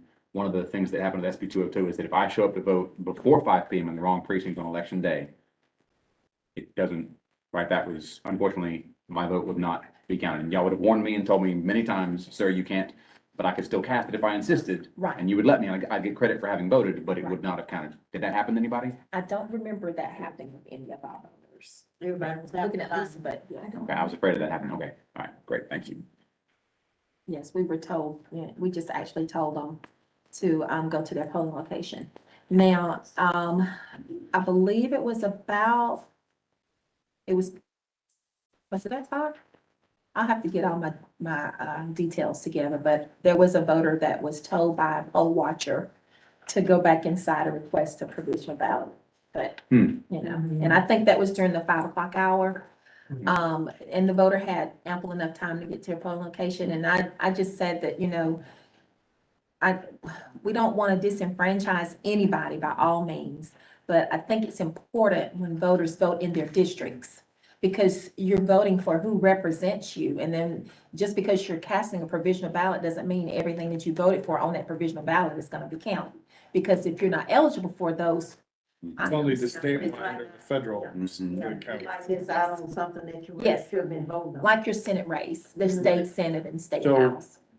Those folks that voted, Fulton, Cobb, so forth, do they get credit in Fulton and Cobb? No. Okay. They won't get credit. And so then number 15 on the list, the other ones specify out of precinct after 5 PM. Number 15 on our list says just out of precinct. I think the wording was just left out. They're recommended for approval, so it's okay, okay. Great.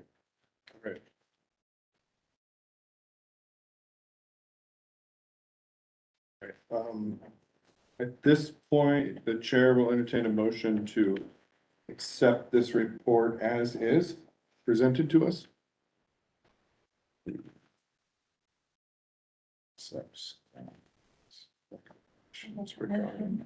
Motion was still rejection. Do we have a second? Second, Mr. Kadir, all those in, May I read it back? Please, all right, so I want to make sure I have this right. Motion by Ms. Till to accept staff's recommendations regarding approval and rejection of provisional ballots. you good with that? Okay. All those in favor, raise your hand or signify by saying aye. Aye. Aye. Unanimous. Report is accepted. Do you have a master copy that you'd like us? Just do yours if you don't I mind. wrote on mine today, not right on there. Mine is unwritten. This- Okay, let's use that. Adam's is fine. You may have this one. I'm sorry? That's what you guys are doing. I said somebody could swap with. Yeah, we're good. Okay, so we'll do that in a second. Chair will entertain a motion to adjourn until 7 PM while the ballot duplication stuff is happening. Recess? Recess, Adjourn. what did I say? Recess is what I mean. In case it matters, I don't know. Yeah, recess, I think, recess. yeah, okay. I mean, we're double recessed, but. Be a double fault. But We have motion, what was the motion? recess until 7. Okay. To recess until 7 PM. So moved. Okay. Second, Ms. Till, Mr. Shirley, all those in favor, say aye. Aye. Aye. Double recess.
That's on? We're good, okay.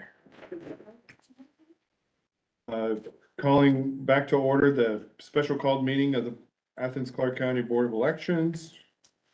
The agenda item that we left off on was certification of the election. We've all been presented an election summary report. Director, tell us what we're looking at, I guess, Yes. and then we can do what we need to do with that. It was on our paper. You mean the one who visit ran? That was 30. Okay, that we just did. Okay, so what you have before you is the results from our unofficial results. And we have added the 26 provisional ballots that were approved earlier, as well 30 absentee ballots that have come in. And 25 were UOCAVA. And 25 of those ballots were UOCAVA. And if you recall, UOCAVA voters, as long as their ballots were postmarked election day, we could receive them up until today. So 25 of those were those. And so, this, what you have is the election summary, and it's the official and complete that will be certified through the Secretary of State's office for Athens-Clarke. Okay. And this will be transported tomorrow morning No. to state? Or- Not tomorrow morning, but yes, we will transport it. Okay. Now what are you saying about reading? Should we vote and approve it, or read first then vote? I think you should read first and then. Okay. How much of this do we need to read? Totals or Yeah. every single column? All of it, you'll say for US Senate, you'll call the candidate's name and then the total votes. Each candidate's name, total vote. Okay, but we don't need to say election day, this many advanced No. voting. Okay, all right, here we go. Buckle up. All right, United States Senate, Herschel Junior Walker, 10,810 votes. Raphael Warnock, 28,566. Chase Oliver, 800, for a total of 40,176 votes. Governor. Brian Kemp, 13,091. Stacey Abrams, 26,901. Shane Hazel, 324. Total votes for governor, 40,316. For Lieutenant Governor, Burt Jones, 11,791. Charlie Bailey, 27,124. Ryan Graham, 941. For Secretary of State, Brad Raffensperger, 13,609. B. Wynn, 25,404, for a total of 39,926. Attorney General, Chris Carr, 12,198. Jennifer Jordan, 27,053. Martin Cohen, 677. Total votes, 39,928. Commissioner of Agriculture, Tyler Harper, 12,973. Nikita Hemingway, 25,715. David Rodenbaugh, 1,007. Total votes, 39,695. Commissioner of Insurance, John King, 13,169. Janet Loss Robinson, 26,420. Total votes, 39,589. Anybody else wants to do this, feel free to jump in. You're doing a great job. Thank you. State School Superintendent, Richard Woods, 14,016. Alicia Thomas Searcy, 25,573. Total votes, 39,589. Commissioner of Labor, Bruce Thompson, 12,147. William Will Bodie Jr., 26,269. For total votes of 39,648. United States House of Representatives, District 10, Mike Collins, 12,490. Tabitha Johnson Green, 27,236. Total votes, 39,726. Oh, what does this say? State Senate, Bill Cowser, 5,961. Andrew Ferguson, 9,486. Total votes, 15,447. State Senate, District 47, Frank Ginn, 6,862. Connolly Scott Jr., 17,311. Total votes, 24,173. State House of Representatives, District 120, Houston Gaines, 5,431. Mocha Jasmine Johnson, 6,652. Total votes, 12,083. State House of Representatives, District 121, Marcus Wiedauer, 2,847 votes. Jeff Auerbach, 5,778 votes. Total votes, 8,625. State House of Representatives, District 122, Spencer Fry, 12,440 votes. Total votes, 12,440 votes. State House of Representatives, District 124, Trey Rhodes, 1,596 votes. Kat Hawkins, 3,137 votes. Total votes, 4,733. Solicitor General, Will Fellnor, 3,000, or Fleener, thank you, 33,069. Total votes, 33,069.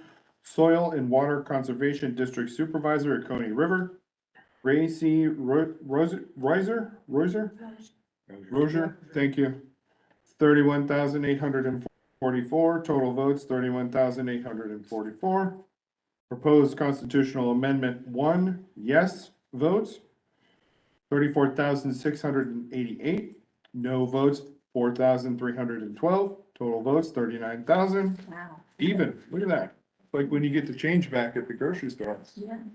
Proposed constitutional amendment number 2, yes votes, 36,350. No votes, 2,985. Total votes, 39,335. Statewide referendum question 1, yes votes, 19,085. No votes, 18,999. For total votes of 38,084. Statewide referendum question 2, yes votes, 26,907. No votes, 11,270. Total votes, 38,177. And finally, the homestead exemption, yes votes, 33,032. No votes, 5,505. Total votes, 38,537. Turnout. Okay, voter turnout, I'll read all of those. So we had a total. We had total votes cast was 40,457. On election day, there were 14,551. Advanced voting, 22,156. Absentee by mail, 3,724. We have 26 provisional ballots that were included. And the percentage of voters that voted in Athens-Clarke County for the November 8th election was 59.23%. Yes. Okay. All right. Are there any questions? Concerns? Okay, at this point, the chair will entertain a motion to approve the election summary report as presented by the director. Motion, Ms. Till. Second. Second. Mr. Shirley, all those in favor, raise your hand or signify by saying aye. Aye. Okay. The election is certified. That's great. Okay. And if you will affix your signatures on those 2 certification forms, and we will get them in triplicate by Xeroxing those copies. Okay. I'm one of the assistants, is that right? Yes. Okay. And Rocky, you'll sign You'll this sign as super. Big one, gotcha, okay, and then, got it. So the spot for Ann. Well, Adam is signing. I'll read this agenda announcements and then we can. Okay, just. I'll put that.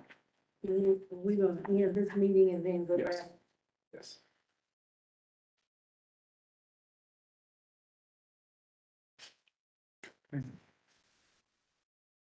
Figured Ann would go before me since she's vice chair. May I ask my question? I'll do this. Director Sosby, I think, or Aletha, I had a question. I misunderstood. There was something about November in our announcements. We have a couple of TBAs that I had not really known what the dates were going to be. The last day to submit an absentee ballot application for this runoff coming up. Because of the holiday, is that going, what date will that be because of the November 28th holiday? No, Or whatever. November 28th is the last day to accept applications to request a ballot. Gotcha. All right, That Monday. got it. Thank you. Rather than the Friday. That's what I was, there we go. Again, I kind of cattywampus. And Okay, the earliest day that we're gonna mail. it's the 23rd. That's what you had corrected me about, right? Okay, thank you. So while you guys are signing, I'll have him read the announcements if that's fine with everyone. Okay, Mr. Secretary, please read the announcements. Currently on the agenda, we have announcements for December special call meeting Tuesday, December the 6th at noon. A December special call meeting Tuesday, December the 6th at 4:30 PM. December regular meeting, it says Monday, December the 12th, 4:30 PM. A December special call meeting Monday, December the 12th at 6 PM. Upcoming deadlines for the 2022 runoff election. November 23rd is the earliest day we can mail regular absentee ballots.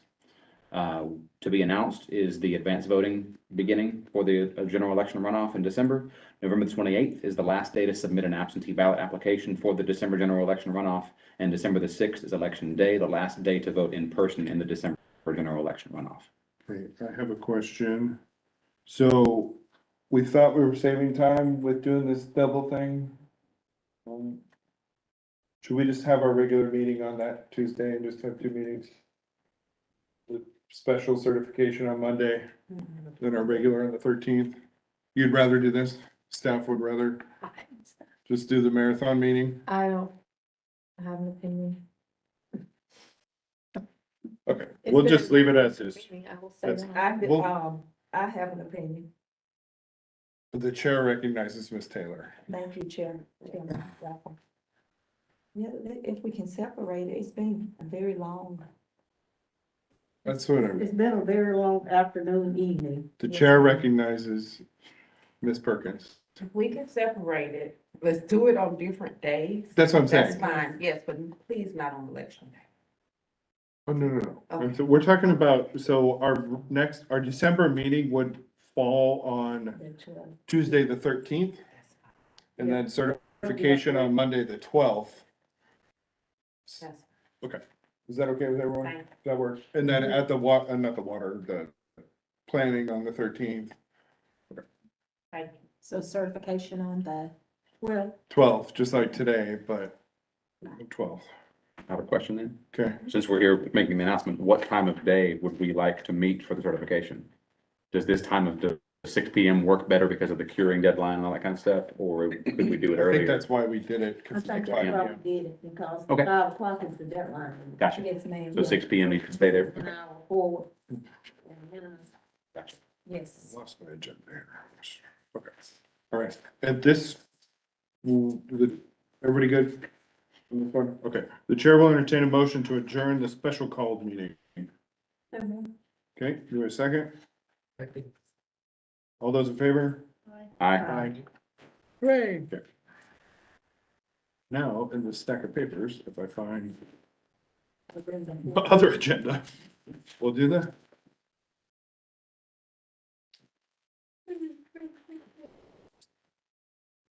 You pass these to Lisa.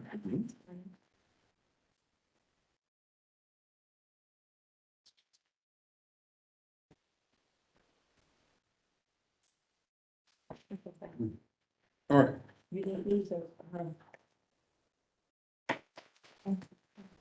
Calling back to order the regular meeting of the Athens-Clarke County Board of Elections. The time is 8:43 PM. You good? You'll say that again, please. Calling back to order, that part. Calling back to order the regular meeting of the Athens-Clarke County Board of Elections and Voter Registration. The time is 8:45 PM. We left off the agenda at advanced voting, but we did learn something about the vote review panel during the recess, so let's go back to that. Right, Yes. Yes, so, Chair recognizes attorney. Thank you, Chair Raffle. So for the vote review panel and the duplication panel, you only need the partisan panel. You do not need the non-partisan panel. Okay, So I believe earlier you voted to have both panels come back, both partisan and nonpartisan, but you only need the partisan panels. Okay. To return.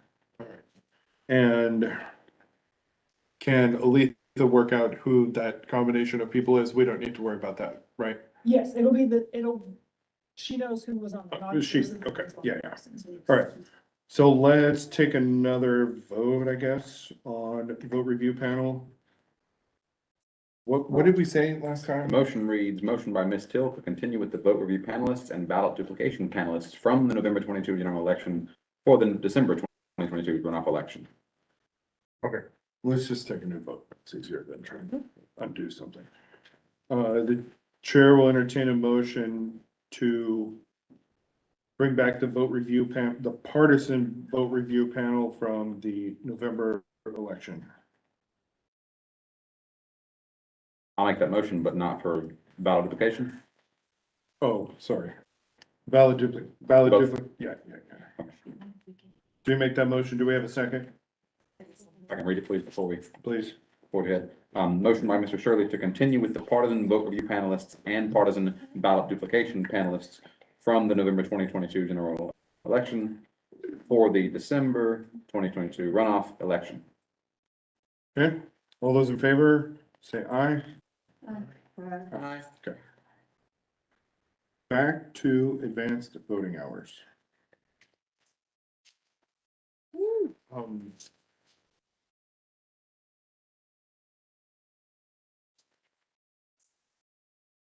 I don't have a particular place that we left off, so someone just jump in and we can, Before you do, yes. can I get Lisa to give you, the information about staffing?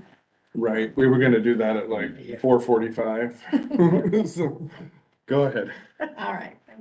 So I sent out the call asking the people who worked the November election for advance that are already trained, because there's no time for training, so we need people who are already trained to do this, to see who could work. And I don't know if you remember, but there were 95 people who worked early voting during that. 69 of them responded that they have some sort of availability. Okay, so keep that in mind. That may be one day, that may be only the weekend. Some of them said, yes, but do not want to work 7 to 7. Some of them said, yes, but not after 5 o'clock. So lots going on with their yes. We decided that to adequately staff the locations that we decide to open, that we need at least 8 people constantly, consistently on staff.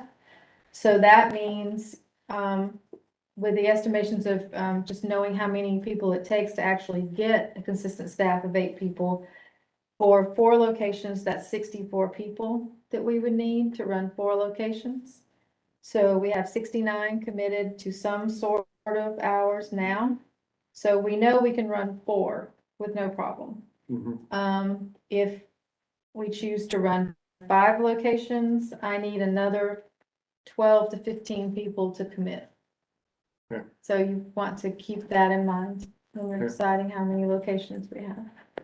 Okay. We did ask, or when Nikki was here, he asked, through channels with Leisure Services, if we could get into the tennis center at a different time to open that conversation, but we don't have an answer on it yet, so we can't confirm that we would be able to do anything other than what we've already told you so far at the tennis center. Okay, is that it? Maybe just to go back and reiterate that I do believe at all of the locations except for the tennis center, that we can get everything in there and secure it on Wednesday and set up to start voting on Monday at whatever time you say. I think that might be one thing we could work out at the tennis center. We just don't know what to set up on Wednesday and secure the equipment, but we just don't know what time we would actually be able to open. Yeah, go ahead. Just a small question real quick, if you don't mind. So we can, with the other locations that are currently on the list, we can deliver the equipment there before the Thanksgiving holiday, but that would still leave it there to be set up, taking some. No, they would set up on deliver and set up on Wednesday, which is similar to what we do every advanced voting. We deliver on one day, they set up that same day, which Gotcha. is usually the Friday before. Gotcha. All of the locations have said that they would secure the equipment and that nobody would be allowed into the building until we go back to vote. Okay. So, Okay, thank you, good to know. All right. So if I'm understanding that correctly, we could start on Monday at 9 AM? If, okay, well, if you're bringing the tennis center into that, because you said 9 AM, it would just, that would be stipulated by, can we set up the tennis center on Wednesday, or do we have to wait until Monday morning? right. I have to find out if we can secure the equipment and set up. Attorney, are we? So like on election day, if they open at 7:02, the judge can say close at 7:07 PM. So if they weren't quite ready at 9 o'clock, does that apply during early voting period? You It can't does go not. past 7. Okay. All right,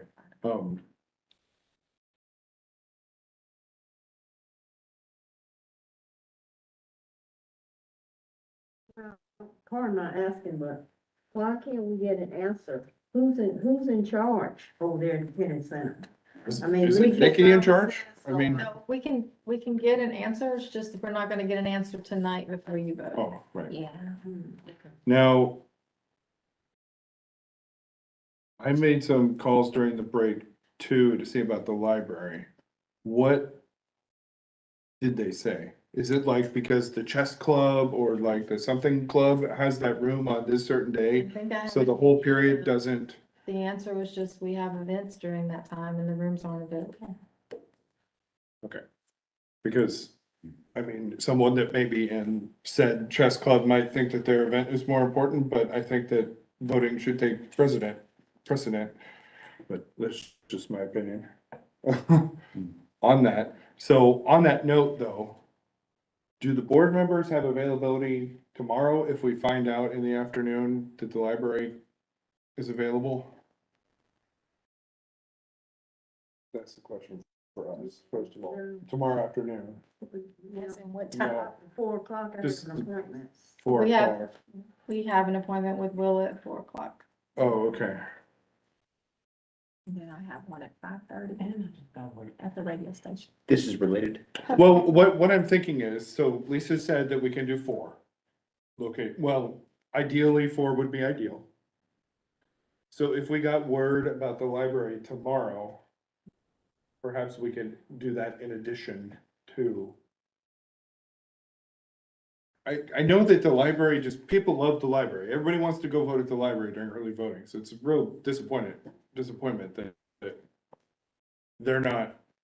I mean, if I need to go to the director of the library tomorrow and bang on their door, like, I don't know. Mr. Chair, there's another question.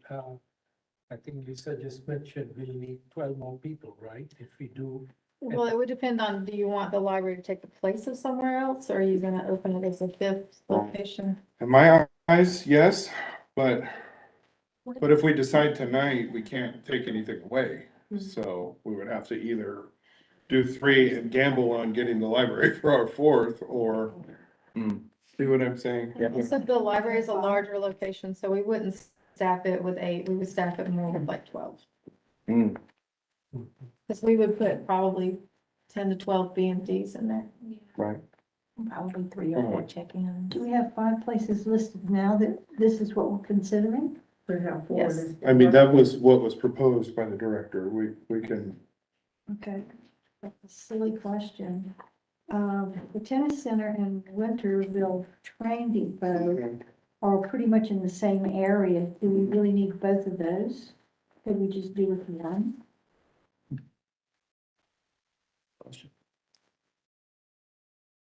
I mean, who has the greater number? I would think tennis center. If we could get tennis center and not do Winterville train, that would give us a little wiggle room, wouldn't it?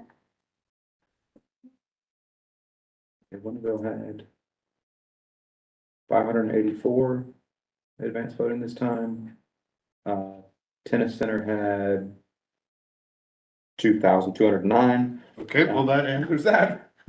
I'm sorry, well, at least like looking at that 1 week in particular, the third week, it's 4,812. Yeah, so how Yeah, it's about how to many go. total voters do that they have in each one of those locations? I know y'all gave us all that information last. I think that's what you're So I looking pulled at. up the spreadsheets that says share with us, and at least based on the advanced voting stats, total for the entire time the tennis center was open, which, yeah, it's apples to apples. Winterville and tennis center were open the exact same number of days, so it's not like the elections office compared to something else. So it's apples to apples. 2,820 is what I'm showing for the total votes at tennis center advanced voting compared to Winterville Train Depot 777 is what I'm They seeing. have about the same amount of registered voters. Oh, that I'm not sure of. I don't have those. in That front of we me. would need to know. Well, it's early for voting, advanced so I live on the other side of town. I could drive to Winterville and vote if I wanted. True. So that, I don't think that No, I particular don't. number applies. If we were talking about election day, then that would apply.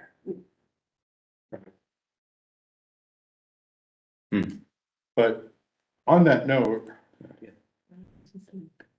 what? So Ms. Willis said she's sleeping. Sorry. I'm in favor of cutting Winterville, or actually, let me rephrase. I'm in favor of swapping Winterville for the library, And what about the tennis center? That stays, right? keeping the tennis center. So scratching Winterville, putting the library there. If we can get the library. I, What happens if we don't? What is your, well, then we're in trouble. Right? Or is that an emergency circumstance then? So what I would suggest is go with the locations that you know you can get. We're trying to vote and have this, maybe we can get the library. I think you're gonna run into a situation like we did with the vote procedure where you say Right. it's a conditional. We don't need conditional votes. We need definitive votes. Okay. Yeah. Would we have a quorum for a meeting tomorrow if we were able to get the library? At 4:30? I can do it, I can be here for a limited time, yeah. but I have a question. Can you do it? You two cannot, okay, well, I mean, So as like a bandwidth check-in, I know we're all getting tired. If it needs to be tonight because of deadlines and like going to press, I think someone mentioned Athens-Banner Hill has a print deadline. I want to be I think I benefit from coming in with a fresh set of eyes tomorrow and look at this or another day. But if it needs to be tonight, I get that. Where are we at in terms of the 7 days and the? So, and one other thing I would just mention is that you all noticed this meeting for tonight for this discussion. Right. yeah, So if you. I think we need to decide. Move it to a special meeting tomorrow, that could be an issue because you put it on your agenda tonight and there's no reason not to have a decision. Right, to resolve it today. To resolve. We can always meet tomorrow and add to. and add You can, something, yeah, yeah. yeah, That's what I'm getting at. yeah. And so a decision could be to That's table, an a decision could be to table the item for another meeting, I couldn't it? think we need to decide. No, what she's saying is that what we're looking at, we need to go with. Oh, I see. How It could be different no, we're a decision. We're looking at tonight, and if something resolves with the, library, then perhaps an emergency meeting would be in order. I see. That's what I'm, Exactly. Okay. we're all And I tired. I think- think we're all, And I think too, that makes a lot of sense, cause we don't want people to think we're real wishy-washy. I mean, that's perception. So where I'm at with it is, I totally understand that, and I appreciate the advice about we have an item on the agenda. I just, whatever we decide, I want to walk away from and let the rest of it happen, right? I feel like we did what we did Yeah. about the early voting extension, the special meeting last time. I don't want to do that again, and I feel like if we come back tomorrow and do something, it's going to get back into that here and there again. And I don't want to go down that road if we can avoid it, but if we can't avoid it, I get that. That's just what So- I'm. my question was, who said no at the library? Was it the person that manages the schedule or the boss of the library? That's where I It's want to on know. contact at the library. I'm Right. sorry, I don't know her title. Yeah, Not off the top of my head. I don't know. I mean, there's people doing their job and saying it's not available, and that's your job to do. But there's also people above She them. manages the calendar for the Right. library, otherwise she wouldn't be in charge of early voting. You know, and we don't know whether, what that word manage means, because it just might be her duty to say, okay, this spot already filled. That's what I'm saying. I know, that's what Rocky is saying, yeah. So, I okay, kinda get it. let's make some decisions. Yeah, if the library comes about, that's a positive thing and we'll deal with it. I think we should leave here tonight with whatever Yes. four Whatever we're central gonna do. changes. Okay, I need to point out that if the library comes through, you're obligating me to finding 25 to 30 more people who are willing to work than we have right now, who are willing to work. I want to do at least a staff of 12. If none of them are going to work every day, so times 2, that's oh, I see, 24. where, I was like, okay, Yeah. So that means that somewhere I have to come up with another 25 people who are willing to do this. well, we're not, we can if we want, but I'm Let's- hoping we don't take a vote on the library today. No, Right. I don't think we are, but let's try to resolve the place and the times for the upcoming I election. think we've got the times pretty nailed in. If we can do this 9 o'clock, to get cooperation from the tennis center, What are you speaking on, 9 for, that Monday. that Monday for the Yeah. tennis center? 9 to 7. 9 to 7 for all 4 of those?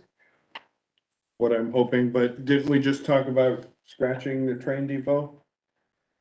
I think it might be good to just scratch the train depot, leave those. But we don't know when, okay, I'm sorry. And then you can jump in. I'm sorry. Why don't we scratch the train depot, because it's not something we have to have, because we've got a tennis center in that location that people can go to. We don't have to have it. We're not gonna bleed out or anything if we don't have Winterville. We can keep that for an ace in the hole, those people. We can keep them, and then if we can get the library, can we move them to the library? We just saying the same thing we said a while ago. So moved. No. Wait, whoa. We're just going over and over what we're saying. Yeah, we're all on the same We're page. just Let's, tired, we're just okay, tired. okay, let's, If you're tired, you can imagine how the staff. Ryan? let's just wrap this up I ain't here. been at work since 5 or 6 o'clock in the morning. Okay, personally, I'd like to take a vote on Saturday if the SOS changes the guidance. But, Better sneak that in there. Wait, that's a whole different, yeah, we'll go to that. Okay, let's take a vote on, as it's presented on this paper, with the only changes being scratching Winterville completely. No, don't do that. No? Don't do that. wait, Don't do I that. think we should. isn't that we just, Yeah, cause y'all still are coming up with this idea of if we get the library, so we're gonna scratch Winterville. We don't really need Winterville, it's not like That's we're. what you say, but That's what our I'm job saying. here is accessibility. I don't care if they within the same distance. And to be truthful about it, they may be close, but they are not that close. I used to live in Winterville. Still do. You know, so, Why don't we do this? Let's vote on whether we're including Winterville, and then the votes can make that decision. so why? Is that okay? And then, Well, let me say one more thing. If the staff says that we can do this with what they have presented, why are we closing off accessibility to the poll, to the voters? Because we think that the library can accommodate. But you keep going to the library, we can't do nothing with that. Yeah, we can't do We anything can't do about it anything tonight. with the library. I agree. Am I right Yeah, or wrong? I'm okay with you. The attorney keeps telling them, today, we can't do anything about that. So we're willing to sacrifice a polling place for a polling place we might not get, which means less accessibility to the people. Bird in hand to me right now. I want to leave here feeling this is the final one. If something happens, maybe you can call a special meeting, then you can speak with the staff whether they want to change and how much headache it is and how many more people we need to get. But we should leave here with, this is it. I'm sorry, this is the best we can do. I don't look at it as final. Okay. I think that we made this decision and we can add to this decision. So, Add to it, yeah, right. Make that. Adam, But I don't think do you have anything to add something to add to it. specifically to Winterville? So you're saying keep Winterville? Well, we're working that out. Do you have an opinion? I'd like to hear it. Yeah. Well, Can Mr. Shirley speak first? Well, I'm sorry. That's fine. I'm sorry, I was gathering my thoughts. So I didn't hear him thinking. Think louder. Hank nailed it. I was thinking the same way. A bird in the hand is worth two in the bush. We know we have this proposal for Winterville. Right. If we knew that we had library that could come through for us, I would be all in favor of swapping for library if we had to swap, because Yeah. library is such a bigger draw. We don't know that. It's not unknown. I'm rehashing what y'all are saying. Because of the timeliness of this and because of, I think it's kind of a long shot for the library to come through for us on such short notice, but I could be wrong. But I'd rather go with something we have now and get the wheels turning now You on got that. it. Not the best, but it's Yes, least worst, absolutely. so. That's my Um, thought. Thank you. yeah, and I want y'all to keep in mind, we only have staff for 4 locations. And it's worked out to be these 4 locations. Yeah. That's what we need to But this is understand. 5. 5 locations. So we have, Well, with the we have election- enough Oh, staff right. With the, for with the election office. I see. committed. Yeah. So I can probably rustle up another 10 people to maybe staff the 5th of what's on this list. If you add a 6th to that with the library, then we're gonna get into trouble. No, Is the library open? Not the 6th. They are, but not. No. All We'll be day. at 6th. They're ours, or We're removing one. So then, Mr. Chair, it sounds like, yeah, that's right. I missed that part. Like, we already need to trim down these locations already Yes. from this, before we talk about swapping and a bird in the hand and all that kind of stuff. They have, we don't necessarily, we That's don't what- necessarily that's what was have told. to trim down. That is not what's being said. They can almost do this. They can, it's borderline. Right. But if we stretch it any Right. further, Tell Yep. us what she can do. I know we can do 4. 5 is a lot of work, but we do what you ask us to do. 6, I don't know. there's no way. Let's just go with 4 today. Let's figure out which one we want to trim down.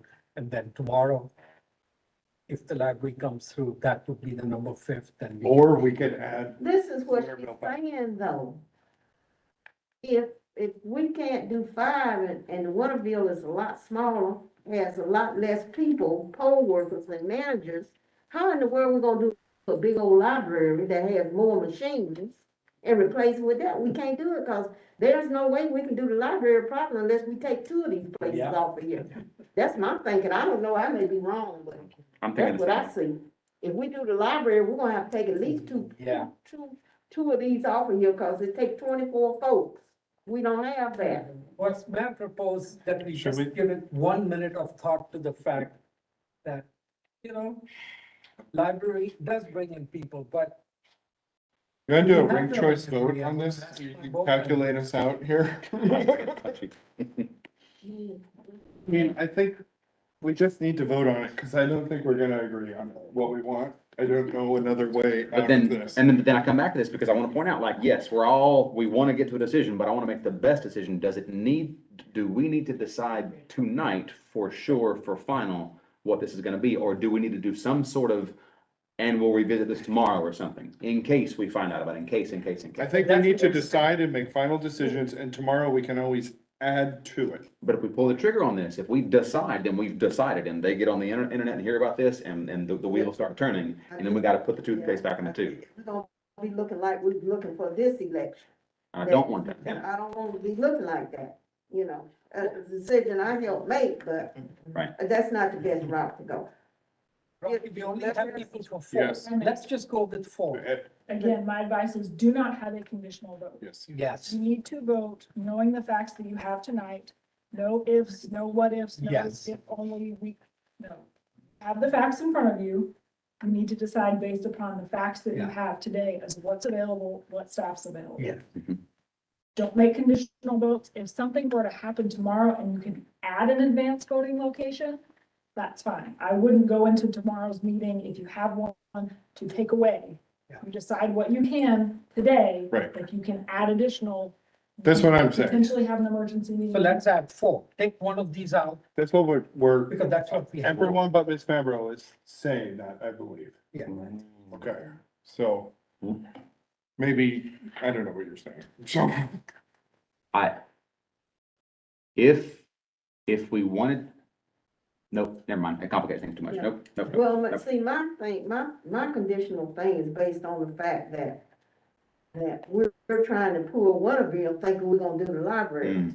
If we gotta pull it, then we pull it, but let's not be thinking that we're gonna get something tomorrow. Like Hank said, a bird in the hand. Mm. You know, the bush out there, and that's in the bush. So that is my real objection. You know, if we don't do Winterville, I can't come to an agreement that we're trying to do something with library. I can't, you know. Then we'll vote, and even I would vote against library tomorrow, so I won't be here unfortunately. Let's take one out and go with the 4, and I think this is what we need to do. I really believe that. I mean, if the circumstances were different, if the timeline was longer, Yes. I would have it different. Yeah. We got this Yeah. audit, we got all these other things, we need to make a decision.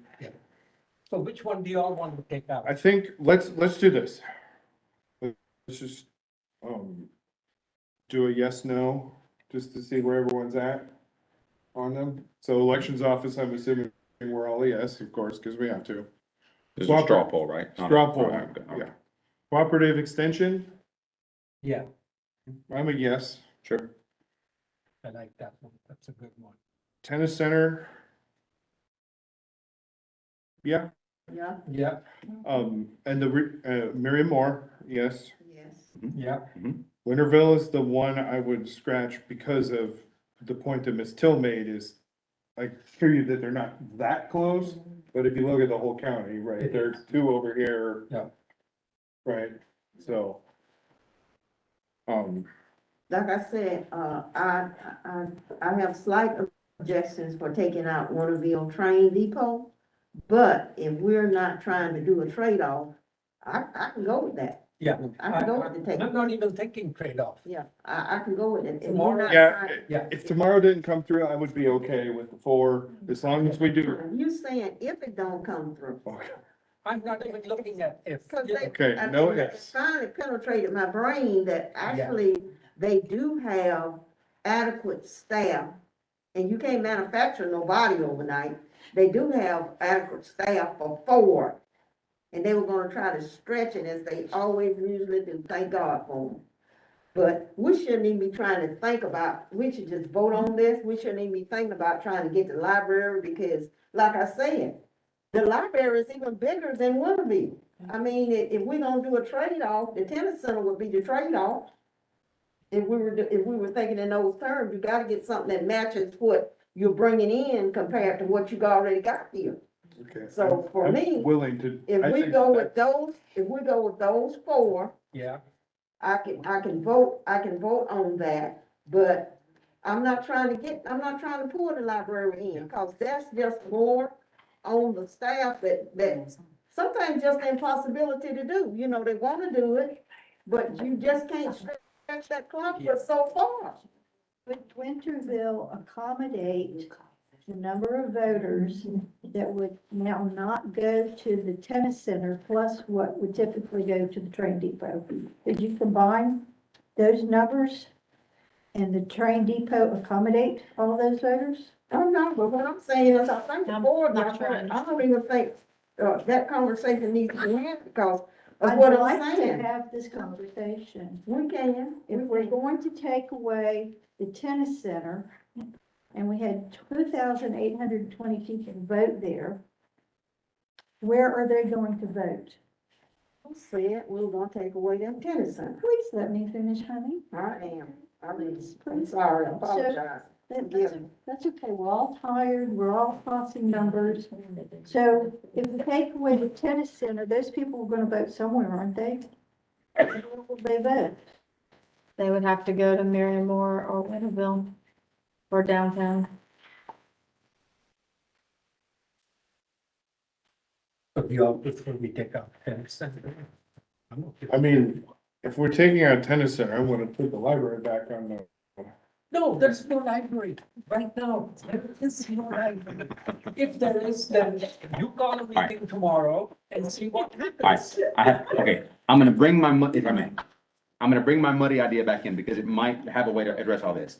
Attorney Pappas mentioned, advises us not to remove after this, but to add if we must, but not remove. What if we approved 3 locations tonight? And then whichever way it goes, we have another meeting where we either have this magical library that appeared, or we add the 4th that we do.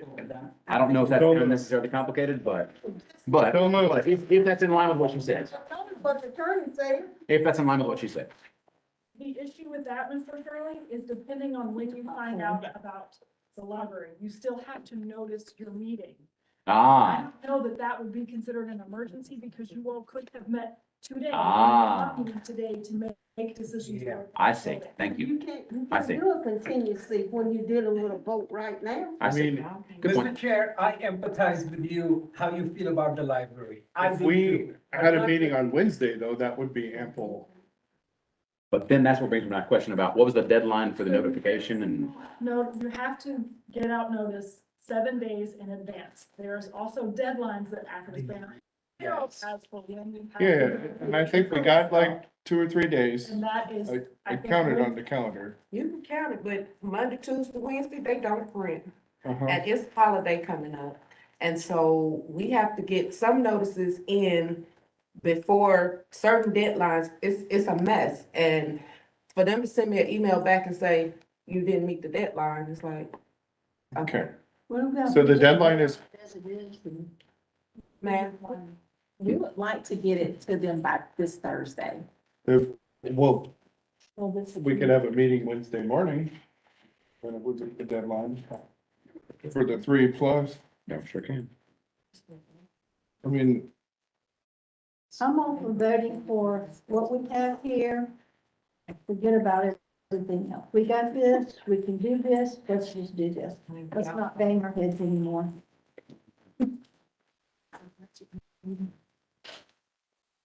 And then I think we're gonna table that. Yeah. And we just say, we tried, but we couldn't get the library. That's the truth. I mean, we gave them what we could give them. I know they always want more, they want me to, but I can't, you know. so with the Wednesday prior, We we don't give have it a it. full month. Sure. We So, got a witness. 7 days before, For the beginning of the voting, yeah. which would be, She's the only one with the right idea. Somebody gonna have to buy me dinner. Holiday. I don't know if that's an official. we're down here. When can we get this? I'm sorry. I know. 1, 2, 3, 4. This one, this comes out. I think it's just days, have it's 1, 2, 3, 4, 5, 6, 7. I said Bachelor in Paradise. Right. It's Thursday. Damn. We've been a very I long. mean, the 16th would be the Very deadline in the newspaper for the notification. We got a bird in the bush. Can I, attorney question real quick? Attorney Pappas, sorry, when you have a chance. Is it your understanding that the 7 days, is that 7 business or 7 calendar days before? It just says 7 days. Okay, thank you. Any advice, whether that usually means, I'm sorry, So if we use the 7 days, there's 7, Thursday would be or Wednesday at noon would be the deadline for the next week notification. And then it depends who you're talking to, whether the Friday after Thanksgiving is a holiday or not. So I think we have time. I hear what Ms. Till says. This is People are Why this waiting has to to be hear so. what their schedules are. too. Right. Yeah. I have to have time to actually staff this. Mhm. Think about that. Just so bummed about the library, Yep. but But we can't do it. We've been told that it's not available, so why don't we go with that? We vote with the bird in the bush. Amen. Let's go home. Amen, amen, amen. okay, so you said this is 5. If we voted on this paper, you probably make it happen? Don't, what? Don't let her. I mean, that's what Ms. Till is saying, let's just vote on, No. Yeah, so. Sorry, that's what she's saying, you're right, that is what she's saying. but it's less people than trying to staff the library.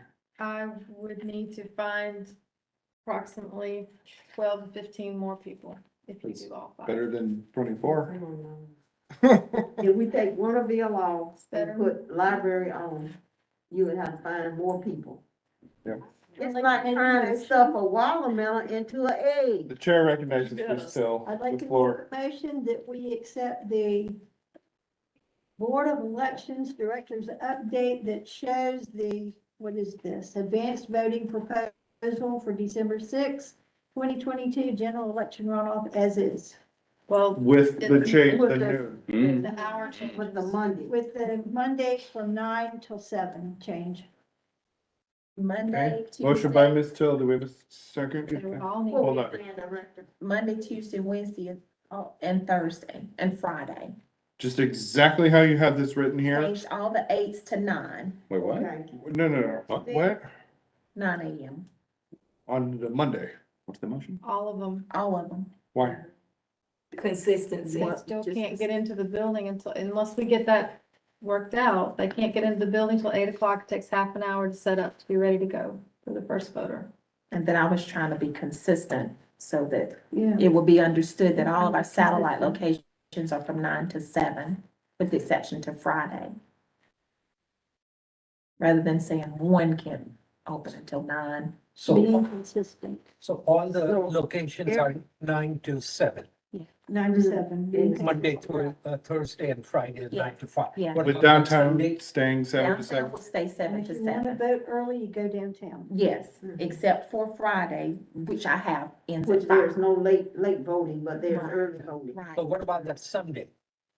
That's or downtown? Sunday, 11 to 5. Okay, you're okay with that? Yes. We can do that because it's a weekend, not a weekday. Right? Isn't that right? So we should go through and mark through the 8th and put 9s there. Yes. Okay. And you know, maybe there's some people that are still on break or vacation or something, and they can take advantage of the early voting hours, Yeah. specifically Sunday. Maybe. And then we're Right. open till 7. I Yeah, mean, all of those exactly. nights. So, Ms. Till, are you okay with that change? You made the Yeah. motion on the 8th, okay. Yeah. Do we have a second on Ms. Till's motion? What's the motion? December 6th. Adopting this as written with changes, basically just changing the start times to 9, except for downtown. That's, so everything the same except changing start times to 9 Everything is the same Starting except for date at downtown. 9. for everybody except for downtown. Downtown, they Now- got a different schedule. I have one thing I'd like to add. It's an earlier day downtown on Wednesday. What do we think about that? What are you talking about? On Wednesday, the 21st or something? Oh, before Thanksgiving, Yeah. I believe that's, we're doing LNA. that's LNA. I think we've got to vote Wednesday, the 23rd is the day We we don't want to deliver, add or but take away anything else. We've picked it around enough. I think we've got a satisfaction here with everybody. Thank you, Wednesday, the You win some, you 23rd. lose some. We would have to have, yeah, we would have to have, we would have had to have the ad at the paper today for it to be in Wednesday's. For it to be start Wednesday. All right. Do we have a second to Ms. Till's motion? Could you read that again, Adam? I have motion by Ms. Till to accept the Board of Elections Director's updated advanced voting proposal for December 6, 2022 election runoff as is, except for all non-elections office locations changed to open at 9 a.m., if that's correct. Do we have a second? I'll second. Okay. Any further discussion? Wait, hang on. But, so this to me gets right back to what we heard them say. They don't have the staff for these 5 locations. It's gonna be a stretch. And I thought we were kind of building some consensus about, well, it sucks. I'm sorry, it's unfortunate, but we need to decide which one of them is the most easily parted with. So I'm reluctant to, based on what they're telling us, right? This apparently this might have been published before they had heard from the last of the people. I'm Adam, you ain't getting no argument from me, cause I acquiesced to that about 40 minutes ago, and then we was talking, Mhm. and I still feel the same way if we gotta do that in order for them to have adequate staff, because I think I was the only holdout, right. and I acquiesced to that 40 minutes ago. This is what we're gonna do, and I'm gonna use my privilege as chair. We're gonna take a vote on that motion, and that'll be the end of it. All those in favor of the motion made by Ms. Till? Raise your hand or say aye. We're voting. Who's seconding the motion? I Oh, Okay, thank Hank you. did. Thank We you. have a second. But we're bringing up the fact that now, Cause we've gone, 180 with, I thought I was talking, I'm so I sorry. must be mistaken. I'm sorry. I love you, but hush for just a moment. Okay, I'm good. Now, staff is bringing up the fact that all this sounds peachy keen, except we don't have enough people, and removing the Winterville depot seems to be, can't do that. So I don't know, somebody tell us what we can do then. How can we meet the numbers without getting rid of Winterville? Do we need to move something else? Suggest it. Ms. Fambro? What did I just say? I had acquiesced, I had agreed 40 minutes ago that I was in agreement with all 4 other board members to not have Winterville. Because I finally got through my head, they ain't got enough votes. You wanna make the motion? Or you could, Alright. or you, There's a motion on the floor to vote on, right? yeah, there's a motion on the floor to vote I on. withdraw it. Okay, there we go. Someone like to make a motion? I would like to make a motion that. Okay, we the chair remove- recognizes Hank. I'd like to make a motion that from the proposal that the staff has given to us, we remove Winterville. Okay, do we have a second? Okay, I'm sorry, I have a thought when we get there. Second by Ms. Till, open for discussion. Chair recognizes Mr. Shirley. Seconded by I'm Miss taking notes. Till. So Hank, are you right? Am I right in hearing that you're saying, do you want the same idea that we got to with Ms. Till's motion, just removing Winterville? Just removing the. Okay, Winterville. so except for all. And removing Winterville train depot as an early voting location. If I may read that back. Please. Motion by Mr. Kadir to accept the Board of Elections Director's update advanced voting proposal for December 6, 2022 election runoff as is, except for all non-elections office locations changed to open at 9 a.m. and removing Winterville Train Depot as an advanced voting Yes. location. Thank you. I'm, And Ms. Till seconded that vote? Just keep Is that correct? I have thoughts. I want just a couple boxes to check. If we do this, we're confident that we have the staff that have committed so far that we can make that work without overburdening. All right. And so I understood that this is satisfactory to some of us, it seems, because of its proximity to another voting location on this list. Is that okay? So then if there's nothing else that Right, scratching Winterville, we have a good geographic Mhm. spread across the county. I think it's a good, Why did you say that 40 minutes It's, All right, so, all right, thank you, Mr. Chair.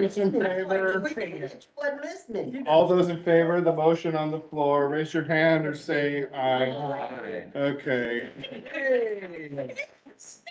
It's-